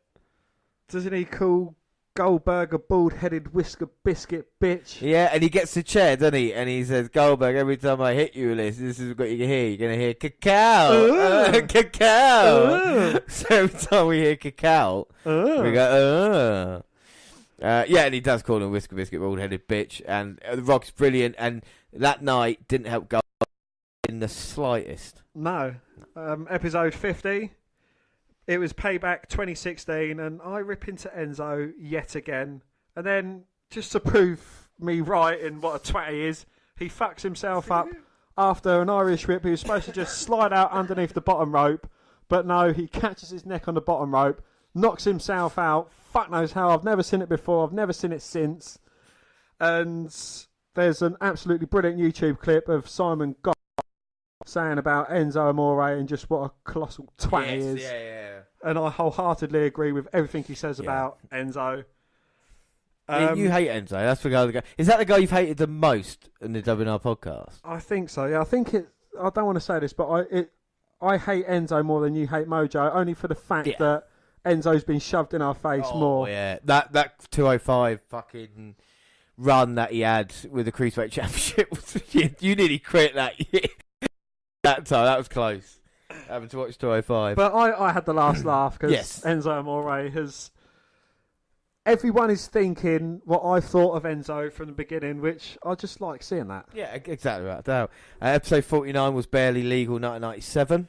And episode 50, and it is the WNR 50, and we give you our top 50 wrestlers.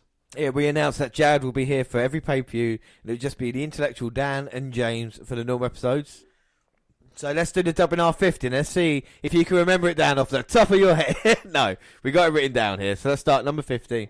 Chris Benoit. Yeah. Number 49, JBL. Number 48, Roman Reigns. 47, Sergeant Slaughter. 46, $1 Million Man. 45, Yokozuna. 44, Goldust. 43, Jake the Snake. 42, LOD. 41, Bruno Sammartino. 40, China. 39, Sheamus. 38, Big Bossman. 37, Owen Hart. 36, Mr. Perfect. 35, Jafali. 34, The Dudleys. 33, Andre the Giant. 32, British Bulldog. 31, Scott Hall. 30 was Nash. 29, The Warrior. 28, Booker T. 27, Rob Van Dam. 26, Batista. 25, Rey Mysterio. 24, The Big Show. 23, Goldberg. 22, Dusty Rhodes. 21, Piper. 20, Ric Flair. 19, Kane. 18, Jericho. 17, Mandy Rawton. That is just far. I'm sure he was up. No, he wasn't. No, I can't believe he got into the top 20. 16, Lesnar. 15, Foley. 14, Bryan. 13, Punk. 12, Triple H. 11, Eddie Guerrero. Number 10, Macho Man. Macho Man. Number 9, Edge. Number 8, Angle. Cena at 7. Bret Hart at 6. The Rock at 5. HBK, number 4. Number 3, Hogan. Number 2 was Austin. And of course, number 1 was The Undertaker. Kamala. I always love The Undertaker. And now, if you want a laugh, because listening back to it, because I went and done a bit of research through to get all the lists and all the pay-per-view scores and, you know, so on and so forth. Listening back through the episodes and our countdown of that, I was actually in tears of laughter. So if you go back to episode 50, part 2, and have a listen just through the final rundown of that, it was absolutely epic. Yeah. Well, the WNR250, we will bring you an updated list. We're going to add another 50 wrestlers to it, and it's going to. I mean, like I say, that list is 4 years old now, so it does need redoing. So in another year's time, it will be ready to be done. But I mean, before we go too far ahead, let's just take a moment to thank everyone who has listened to us and is listening now and kind of ever listened to us. Yes, well, it's quite incredible to think how big we have grown, and no Alex Wright jokes there. No, I had my hand out. Yeah, I mean, it's incredible. So 2015, total listeners, this is. We had 4,869. 69. 2016 we had 18,800. Yeah, so we 4 times bigger in 2016. Great. 2017, 118,000. That's 100 times bigger. 2018 we had 668,000. Yes, and that's Alex Wright size kind of move on. And in 2019 we've had 43,000. That's before the WNR January Part 2. Which of course came out on Wednesday. And like I said, we've got live shows coming up. We're at the Rumble Sunday. We're live at 10 p.m. But let's not forget, tomorrow night, Dan, at 11 p.m. we are live for Takeover Phoenix. Success around here is measured by 2 things: wins and championships.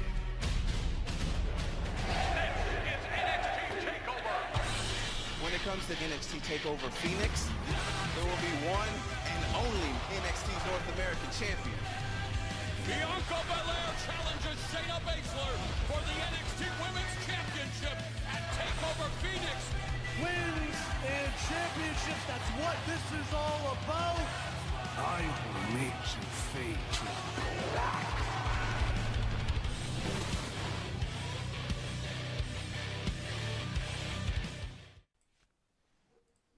I cannot wait for NXT TakeOver Phoenix. What a card it is. What an event takeovers always are. But we're talking about listeners and everything else. But what about top played episodes, Dan? This would be interesting. Well, WNR 191, which was the Survivor Series live, we had 45,000 listens. Yeah, last year, live show, quite incredible. Second highest, WNR 153 Mania Live, 26,001 listening there. WNR 168, which was Extreme Rules 2018, we had 25,000 listeners. And WNR 174 SummerSlam 2018 live was 22,000. 173 Takeover Brooklyn 3 was 21,000. WNR 145 Chamber 2018 20k. WNR 150, which was the top 15 factions, 18,000. WNR 171 Part 2 14,000. WNR 167 Bash at the Beach 98, 13,000. And the WNR 142 Part 1 Rumble Live. So a lot of our live stuff is, like I said, great.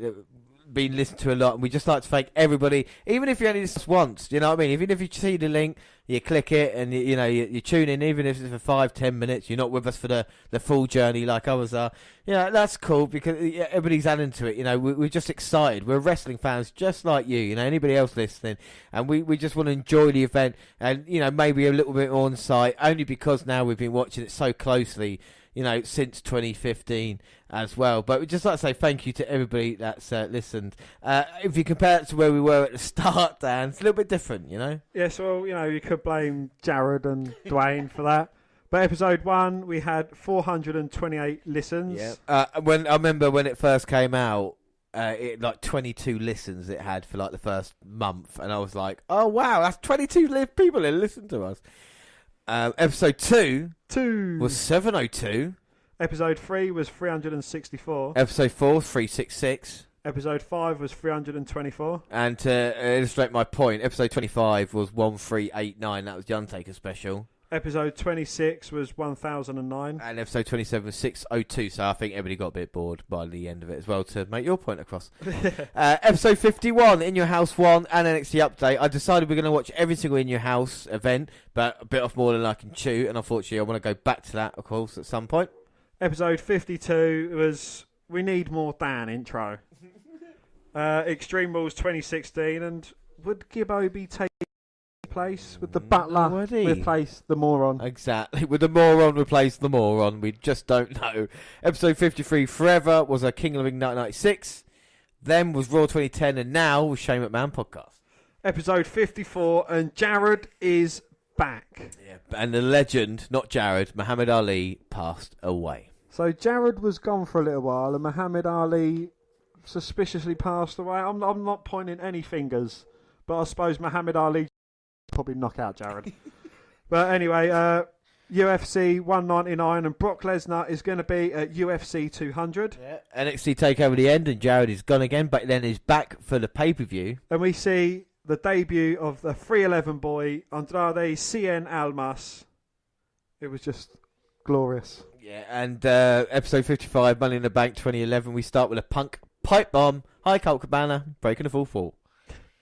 Episode 56, and we see Money in the Bank 2016. And Jared is back because his missus is a bitch and he needs his lad time. And Jared's missus, if you're listening to this... He thinks you're a bitch. I'm going to say it. This is episode 56. Honestly, proper slagging you off he was. Every time I said, Jared, you can't say that about her. And he just kept doing it. Gibbo picks for Money in the Bank Jericho. And Jared wants a cruiserweight title back. I mean, you know, in all the time he was here, I think he made one half-decent call. Yeah. And that was it. Exactly. Breaking news, Reigns has been suspended for 30 days wellness policy. Could this be down to his reported leukemia? And that's the point you brought up, you know? Well, that is, yeah, because, you know, I was listening to it. I think we just start going beep, beep, beep, beep, beep, beep at the end of the episode, and it's like, breaking news. And it's like, oh. And, yeah, you know, he violated the wellness policy, suspended for 30 days, didn't get stripped of his title, because I think he was holding the title at that time, or he was going for the title. Yeah, exactly. That was close, wasn't it? You know, so he went away, lost his opportunity. Bruce was kind of awarded it, wasn't he? Yeah. And then, you know, he kind of had to come back from that. Laura got arrested for domestic violence as well. Yes, and Cody Rhodes doesn't re-sign with WWE. I wonder what he'll do with himself. Yeah, so, I mean, it'd be interesting, wouldn't it? CM Punk's UFC debut is 203, and we all know what happened there. Yes, he should have stuck with WWE. Episode 57 was Bash at the Beach, 96, and it's the formation of the NWO. And episode 58 is the NXT updates, 4 episodes. The start of when does NXT update start, Dan? Now! And it's only Lorcan's debut as well. And Bliss is someone that you really like, James, and she's got a lot of talent. And Dan picks Carmella over Bliss. And you chose Bliss. Oh, yeah. And I mess up Tomatov Phillips for, I think, the first time recorded because he looks like Todd Grisham and they all look kind of generic off the conveyor belt type. Episode extra, and it is probably the worst extra ever because I'm not in it. And you have a look at UFC 200 with Brock Lesnar, and it's you and your dad. Yeah, I know that sounds strange episode here. I thought it'd be good to change it.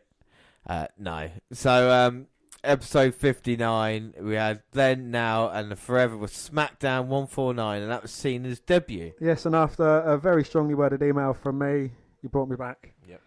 Episode 60, and our now moment is a WWE draft. Our then moment was a Cruiserweight Classic, and our forever moment was In Your House 2.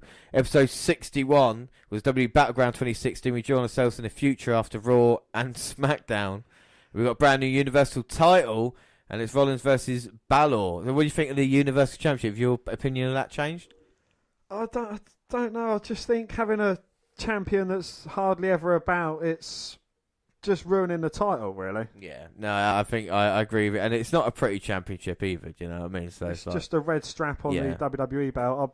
I think we've mentioned our favourite titles, and I think we both prefer like the big gold belt. The big gold belt and the winged WF one in 2000 Attitude Era, basically, title belt, wasn't it, you know? Yeah. So they're the kind of, ones we like. Episode 62 was ECW, so Hardcore Heaven 97. And episode 63, and it was a new My Name is James Rowland. Yes, you actually said Rollins that time instead of cutting the S off, which I appreciate. CWC and Network Update. Episode 64 was SummerSlam 2002. Yes, and even better, episode 65, Jared is officially out. No more fucking around. You can see him. He wasn't in this 100%. I needed people who were in it, and... and don't get me wrong, when Jared left, I did think, oh shit, how long left now for Dan to go? But it just, I can't believe how good it turned into. You know what I mean? We were, chicken shit turned into chicken salad. It's kind of opposite of everything that we had. Fuck him. You know what I mean? He didn't offer anything in the end. We tried to help him with that, and it just never worked out. And even behind the scenes with the... anything involved, trying to contribute to, making or, even what... It just didn't work, He's gone. I can't believe he stayed that long. And on to more important things. SummerSlam 2016 Part 1. Yeah. Cena versus Styles, amazing match of the year candidate. And you said you'd like to see Styles versus Cena later down the road at maybe the Royal Rumble, which you said on the bold calls. And yeah, it was a good call because I had an amazing match at the Royal Rumble. And Dan, you were on a 12-point winning streak at that time. That was when I was hot as shit, even though everyone knows I lost. To me, but to me, you're still shit. Episode 65, Part 2, we watched the first ever Universal title match. SummerSlam is nothing compared to NXT. Nah. And episode 66 is NXT TakeOver Brooklyn 2. We recap the NXT before. We have Jared's predictions, but no Jared, so we just pretty much rip them up and throw them away. Yeah, burn them forever. And Dan thinks they need another title for NXT, and like you said in bold calls, they would be one later. Yes, episode 67 was a Cruiserweight Classic second round. Episode 67, Part 2. CM Punk's UFC debut and defeat. WNR live in London, we saw Sheamus versus Cesaro and the CWC quarterfinals. Episode 68 marked the first ever brand-only pay-per-view since changing it up again, and that was Backlash 2016. Yeah, first SmackDown Women's Championship and first SmackDown Tag Team title match. Who was the first SmackDown Women's Champion? Becky Lynch. Who was the first tag team? Heath Slater and Rhino. Is that the same Heath Slater and Rhino you said? And I'm sure there is no sense in the WWE putting the title on Heath Slater and Rhino. It should go to the Usos, who I believe they was fighting in that match. I don't know why you're bringing stuff up from the past today Well, of all episodes. It's not like we're talking about it or anything. Well, you know, I just thought I'd make people aware. All right then. Episode 69, Part 1. So good, we had to 69 twice. It's a CWC final, Network catch-up, Holy Foley, NXT catch-up. But how great was CWC? That kind of, in a time, I'm not going to say, like, we were bored, but in a kind of moment of, like, we weren't sure where the podcast was going to go. For me, the CWC was kind of just a huge explosion. It's just brilliant, you know, especially us two doing it, the way we kind of got into it, the picks. I think that's the first time the James versus Dan thing came into effect as well, because we had 3 picks and it was like, okay, we're going to go, and like I said, we're competitive. I didn't know that, and I think it started there, and that kind of built what it is now, if you know, it's like Dan versus James, or, you know, James versus Dan, if you want to say it like that. So our picks, I went for TJP. How did TJP do? TJP won the tournament, yes, Cruiserweight. Yep. So that made me the tournament king. Yeah. Well, I picked Noam Dar, who is still in WWE right now. So is TJP. I also went for Grand Metallic. Yeah, Grand Metallic's in WWE. Ho-Dum was the third choice. My third choice was Kota Ibushi, and he's doing quite good things in Ring of Honor, I suppose, or Impact, or whatever. Kota Ibushi is IWGP. He's doing well. Same with Zack Sabre Jr., who was it might be my number 1 pick. I thought he was going to do well. He was the only one that got to the semi-finals. Dan's 3 got to the semis, but it was just such great wrestling, and like I said, 205 came from that. And we've watched every episode of 205 live, over 100. I think it's 113th episode on Sunday. Every single one, you know, right here on the WNR podcast. Well, episode 69, part 2, and that was just a network catch-up of all the new releases and shows out there. Episode 70 was Clash of Champions 2016. Episode 71 was No Mercy 2016, and the Butler was on gardening leave. James... Shall I say it? Yeah, go on. Because you can't say it without vomiting in your mouth. No. And James went for Mojo in predictions, and... Well, I don't know why. I don't honestly. We had 14 of the same predictions in a row, and I think I've changed it now to just go for the ones I like and go against the ones I dislike. And I think it's causing me a lot of trouble. But you know, what did you think of Alexa Bliss at the time? Well, I was still not convinced on Bliss, but I thought she was a very handsome woman. Well, we talked about it on the last WWE Network review for the month, and we talked about the network changing prices for different packages on episode 71. So you think about how long we've been talking about that. Yes, episode 72, we had a look at Goldberg, NXT update, and No Mercy 1999. Episode 73, In Your House 3 and 4. And the Halloween special and the best ever bit of acting with a clown mask bit to begin with. If you've never heard it, it was absolutely epic. Yeah. Well, Dan, if you're there, then who's in the mask? Honestly, go back and listen to it. It's fucking brilliant. Halloween intro music, 1985, Tuesday Night Titans debut of The Missing Link, and of course a lot of other spooky characters there. Episode 74 was Hell in a Cell 2016, and the Butler was back after suspension. Mm-hmm. And we get the first ever singing of Lynch Dorado! And the first ever female Hell in a Cell match. And episode 75, it was the greatest event and the best 5 Survivor Series matches of all time. So the best top 5 Survivor Series pay-per-views and the top 5 matches. So top 5 matches first. Number 5, Dan. Team Bischoff versus Team Austin in 2003.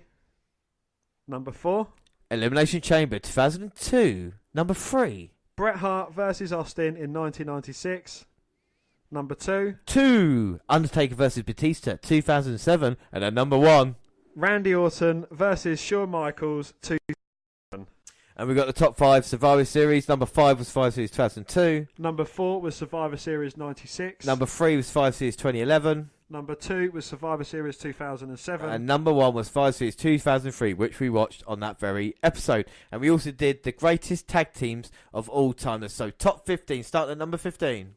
Money Incorporated. New Age Outlaws. Steiner Brothers. Rock and Sock Connection. Harlem Heat. APA. Los Guerreros. Outsiders. Destruction. Heart Foundation. The British Bulldogs. LOD. The Dudley Boys. Edge and Christian. And number 1 was the Hardy Boys. Yes.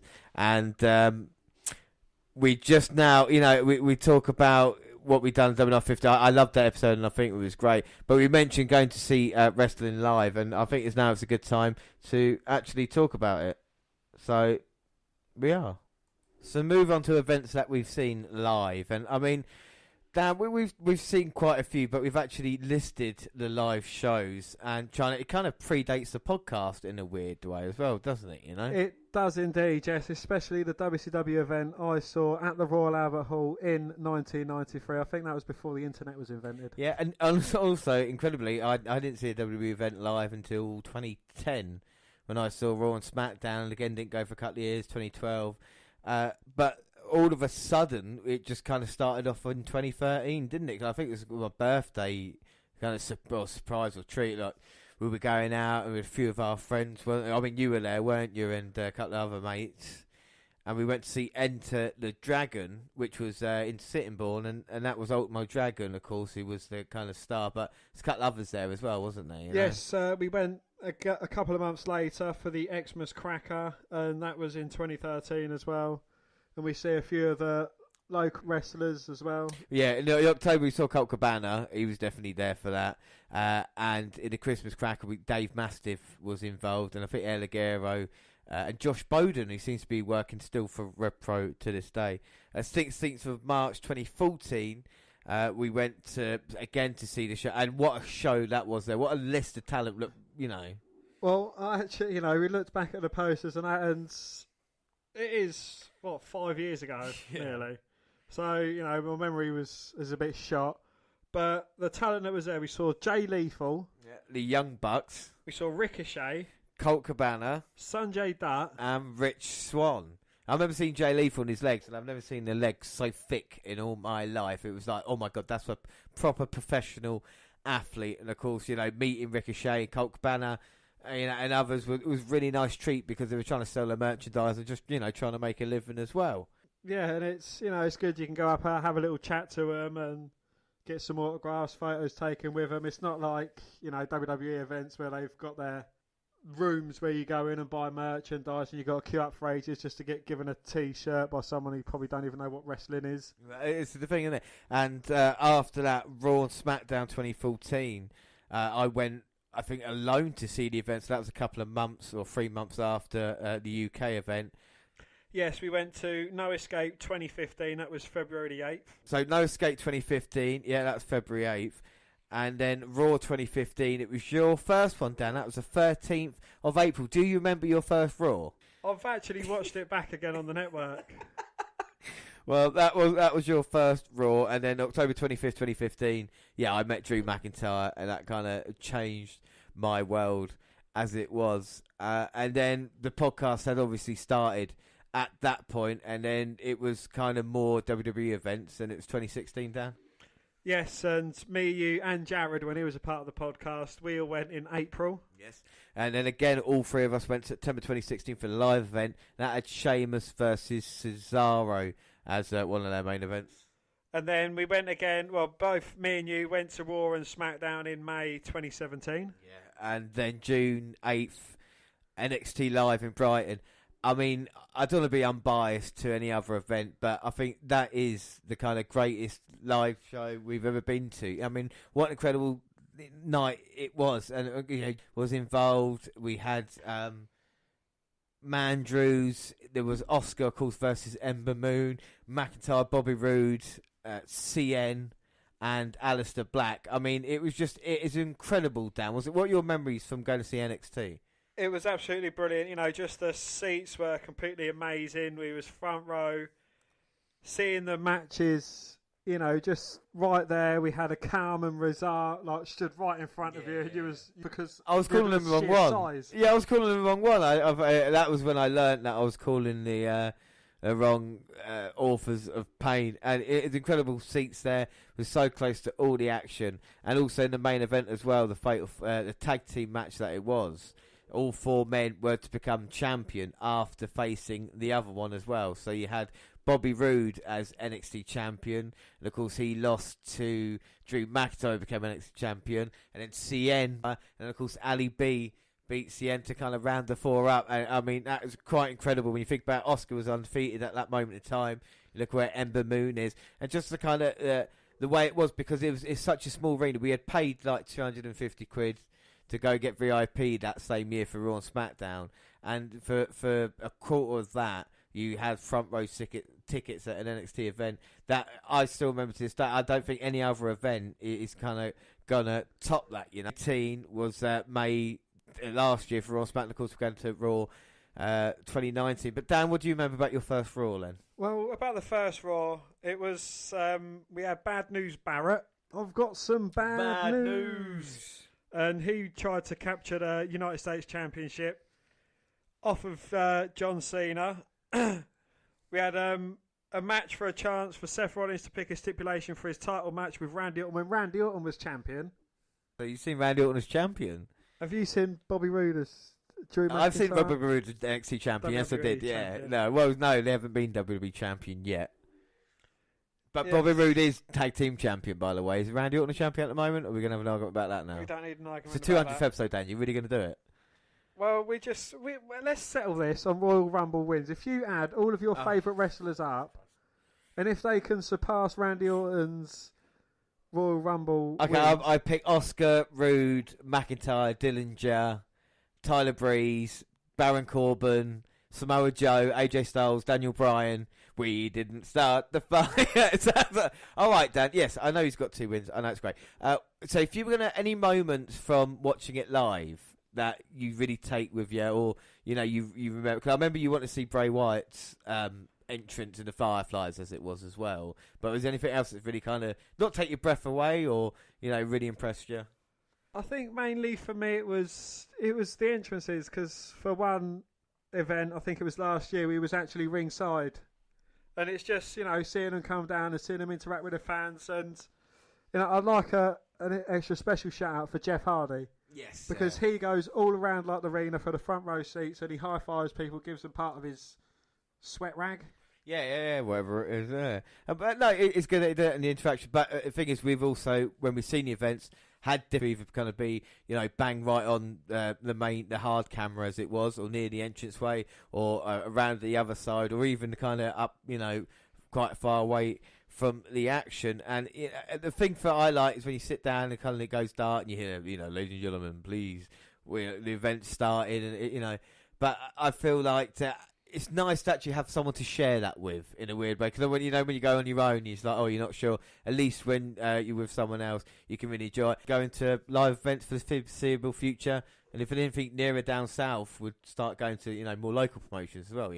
Most definitely, yeah. It's just a shame that Rev Pros has kind of got a lot bigger now, and it's moved over to a cockpit in London, which is yeah, and if NXT UK or NXT or WWE, they do a pay-per-view We are a little bit the southern lazy, area. aren't we? Yeah, but the thing is, we didn't want it down south, be there. I think the only event we ever missed out on that was sickening, and again, it was another era which we talked about on my part, really, was the fact of NXT TakeOver in London. I just didn't see the advert for it when it was there, and by the time I'd realised, it was kind of sold out. I think that's the only event, really, if like I said, if there's ever going to be WrestleMania or anything like that. But it's most definitely, look, like I said, we went to the UK, the one in Sittingbourne, and we saw people like the Young Bucks and Ricochet and Jay Lethal, who became, big names. And so it's just, like I say, just go see any wrestling live. It's worth it, isn't it, really? Indeed, yes. And, I'd also like to add out, park in a very specific place as well, because when we went to Brighton, where our car was parked, we were just wandering around having a cigarette before the event started, and we see a couple of buses pull up. We're like, oh, what's going on here then? So we have a little trot over, and we see all the stars getting off the Ruby Riott, Ember Moon, Oscar. We even saw people like William Regal, Robbie Brookside, the kind of trainers getting out, all getting into it. It was amazing. That kind of event, like you said, there was not a thing. Even when they had I was getting quite hot and bothered at the start, and there was a midway interval, and you went outside, and you could have a smoke as well, and it kind of it was just like, oh, this is fantastic. You went back in, and you kind of finished your show. It was just everything. I don't know if we're ever going to reach the high, but we could have got even higher then, because if you remember, we got a bit peckish before the show started. I'm going to blame you, but So we walk into a large shopping centre, and we gaze over a balcony, and we say, oh, that looks like Oscar and Drew McIntyre. Should we go into WH Smith's, get a book, get it signed by Oscar and Drew McIntyre, or should we go for a McDonald's? To which James replied, oh, I'm a bit hungry though. No, that was completely Dan's fault. It was like, no, you'll be there when we get back. We went to McDonald's, came back, and they were gone. But we did see them again though, because when we were in the parking area, they came out on the back door sort of entrance. And we saw them then, but it's still that's what you say when they do kind of local super, malls or stuff like that. Just go see them and just see any wrestling event live. Indeed, yes, because you never know, bump into and get a photo with. I've got a brilliant photo that I've cropped James out of with Ricochet. You've got a few great photos with Drew McIntyre. Well, he signed my Rangers t-shirt. That's up there framed as well. So. Indeed, that's going to be a lot of money once Rangers are champions and McIntyre wins WWE Championship. Probably won't happen in 2019, but there's always hope, Yes, and you honestly don't know who you could meet at the events and what they could become. Yeah, it's like we met a fella that we was laughing at called Party Marty, and he's known as the villain Marty Scurll in Ring of Honor, and he's quite a big deal now. Yeah, well, without a shadow of a doubt, like you say, who you think is a nobody could become the next superstar of tomorrow. So just go see any wrestling event that you can. So we move on, episode 76, and it was Donald Trump and NXT update. Yes, episode 77 was Survivor 2016, and we've got 11 of the same predictions in a row. Yeah, and you're disappointed in the cruiserweights, so they haven't had the airtime that they need since the CWC. I think at that time they was kind of appearing sporadically on Raw, and then obviously we get 205 Live from that. Episode 78 was NXT TakeOver Canada, and I get a bonus pay-per-view point for Authors of Pain beating TM61 in the Dusty Rhodes Tag Team Classic Final, and they also beat your team in the semis of that tournament. And Dan is the tourney king, as well as the prediction king. Yes. You're so modest. Well, we get 1 violinist, 2 violins, 3 violins, 4 violins, loads of violins, damn. And Joe Low blow Nakamura on the outside, so that's where it started. Indeed, yes. And episode 79 was TLC, and James is a bit poorly then. I think you just had your colonic and he wasn't quite over it, so I had to take control, and it was the best episode ever. Yeah, no, it was fantastic. It was fucking brilliant, wasn't it? Yeah. Then episode 80 was 205 Live, ECW, NXT and WCW. Episode 81 was Roadblock, not the one at the beginning of the year, but the end of the line. A New Day had held the tag titles for 483 days. And Y2J was his 140th pay-per-view. And Flair was 15-0 at pay-per-views. Charlotte Flair, not Ric Flair, by the way. Christmas special, and it was a WNR Christmas special. We have Jared's year-end predictions, but obviously no Jared. Dan has got no presents for James. But you do have presents for me, and it was a Randy Orton brawling buddy and a Goldberg t-shirt. And James sings fantastically at the end of the podcast. But you do get a Bobby Roode figure at the end, and it was glorious. Yeah. Stocking filler number 1, we have a look at the great match between Dudley's, Hardy's and Edge and Christian 2001. And the stocking filler number 2. 2. And we have a look at the main event from Survivor Series 99, The Rock versus Stone Cold versus Triple H for the WWE title. And episode 82, it was a Happy New Year from WNR. The first show of the year, we were looking at WCW vs WWE. The Monday Night Wars dominated wrestling. During the 90s, as Nitro and Raw went head-to-head every week. On this episode, January 4th, 99, it's our destination as we watch both Raw and Nitro decide who won the battle that night.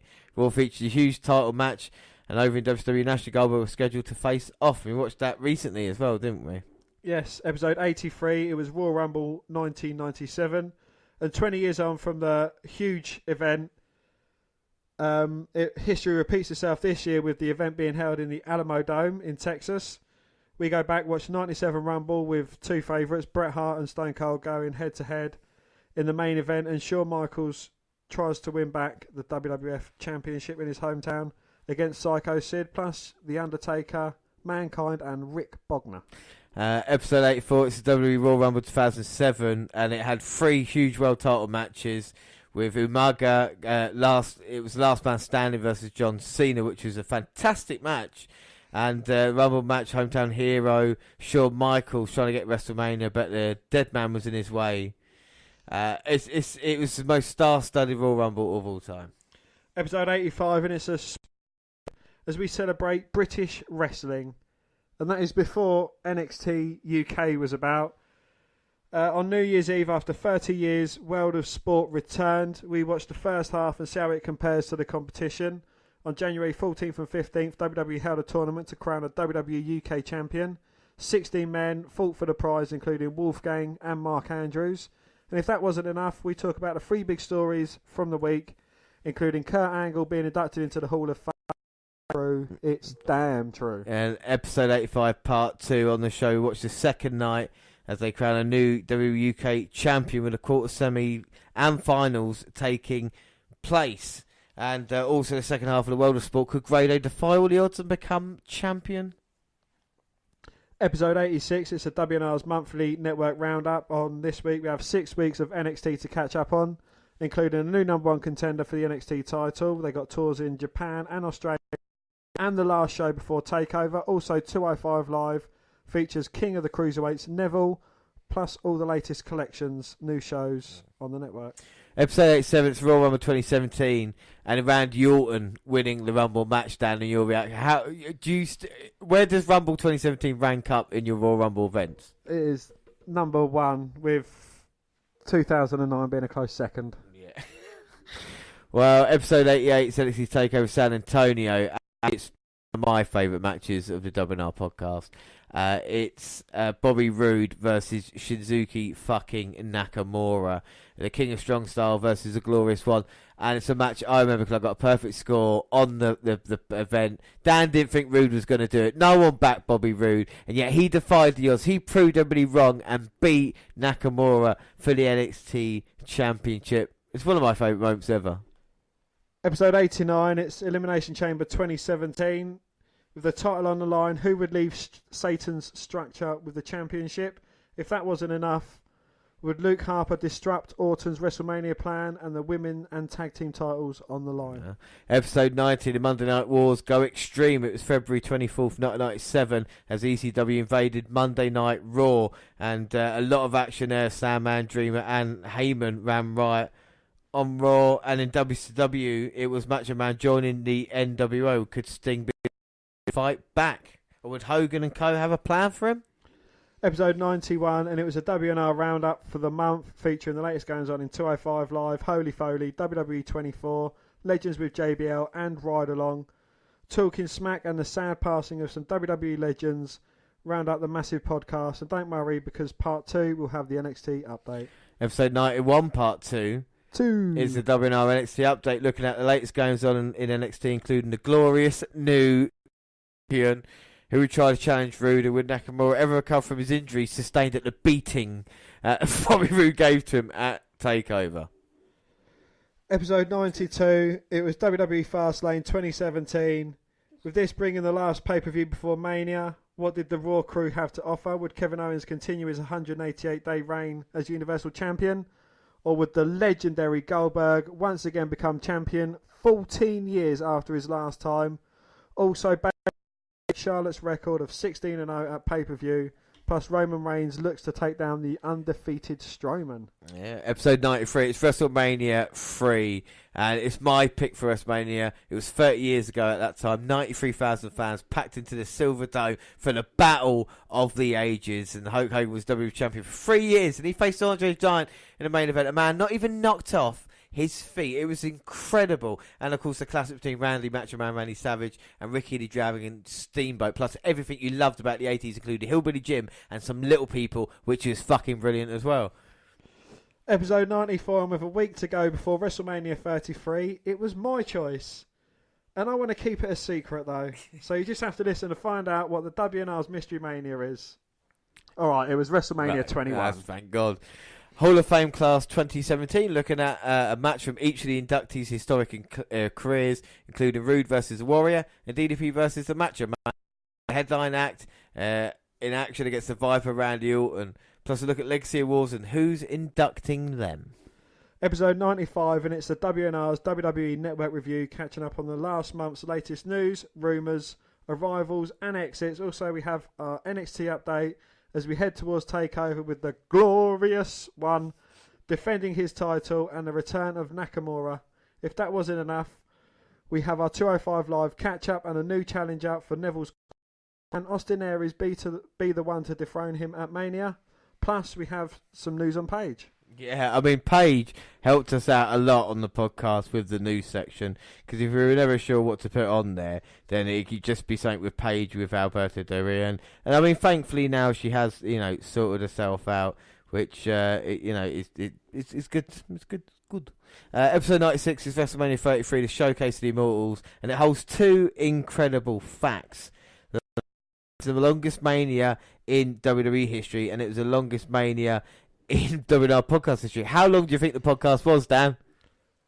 It was at least 5 hours long. You joke. 4 hours and 48 minutes. 12 minutes on 5 hours. I'm laughing. We're 2 hours in to the podcast. We're on episode 96. Well, records were made to be broken. So at 3 o'clock in the morning, where we finally get round to episode 199. Yeah, 99 is going to be here. No, but seriously, Anyway, WrestleMania 33, episode 96. Could Goldberg and Bray Wyatt defend the championships against the Beast and the Viper, Dan? Oh, I wonder. I don't know if Randy Orton could have another title running him. Do you know what made me laugh at that Mania? You went against Randy Orton. You thought Bray Wyatt would win, and you went and Randy Orton won the WWE Championship. It was brilliant. And The Undertaker didn't retire. No, he didn't. No. Well, we get a podcast section after the huge build-up to WrestleMania. It's all over now. How would WWE do on its first day of the season? Would we see any surprise returns? Would anyone be called up from NXT? Would we have a new general manager for Raw? Yes, yes, yes. Also, if that wasn't enough, we watched Raw Talk and Talking Smack, wrapping up the week's events in a nice little bow. Plus 205 Live, where we would have a new number one contender crowned for Neville's championship. Episode 97, NXT TakeOver Orlando. Could the King of Strong Style stop the glorious one, Bobby Roode, for the NXT Championship? Also, Oscar faces the toughest challenge in Ember Moon. With an instant classic when the Authors of Pain defend their NXT Tag Team titles against DIY and the Revival, chucking Sanity against Team Perfect 10, and the debut of Aleister Black at NXT proves its TakeOver shows are the place to be. Not only that, but the kickoff and our prediction league, which I won that year. Yes, all right. Episode 98, the Kurt Angle special, looking at his entire WWE run with a match from each year he competed, with huge matches against Shawn Michaels, Randy Orton, and rivalries revisited in Brock Lesnar. It's an episode not to miss on the way to WNR100. Wow. And episode 99, one away from the legendary WNR100. We bring you April's W Network Roundup. We watch 25 Live on NXT, where we say goodbye to 2 NXT stalwarts. We witness the return of the chosen one, Drew McIntyre, a man who wants to be the new face that runs a place. If that's not enough, the latest news, we have a look at the new collection added. And the greatest podcast of all time until tonight. It was the WNR 100, or your money back. And may the 4th be with you. We celebrate our 2-year anniversary and we get to 100 episodes, and it's all thanks to you. Now, for the first time ever, we go live, and to prove we're live, James fucks up. Yes, fucks up. And not only on the 100th one, but it seems on the 200th one that I've kind of fucked up. And let me just explain to everybody what I'm talking about. Now, we're 2 hours and 5 minutes in to the 200th episode, and by God, it's been fun. But unfortunately, we've only got like a little bit of time left due to going on. So what we're going to do, actually, incredibly, is we're going to stop the WNR200 right now on this one. But don't worry, everybody. We're going to be live in a matter of seconds again. So if you're on Twitter, Facebook, Google, wherever it is, we're going to post a link again. So click on that one and we'll do the next 100 episodes of the WNR. We've done 100 and we're going to do another 100. And we're going to do that in just a second, right after the WNR theme.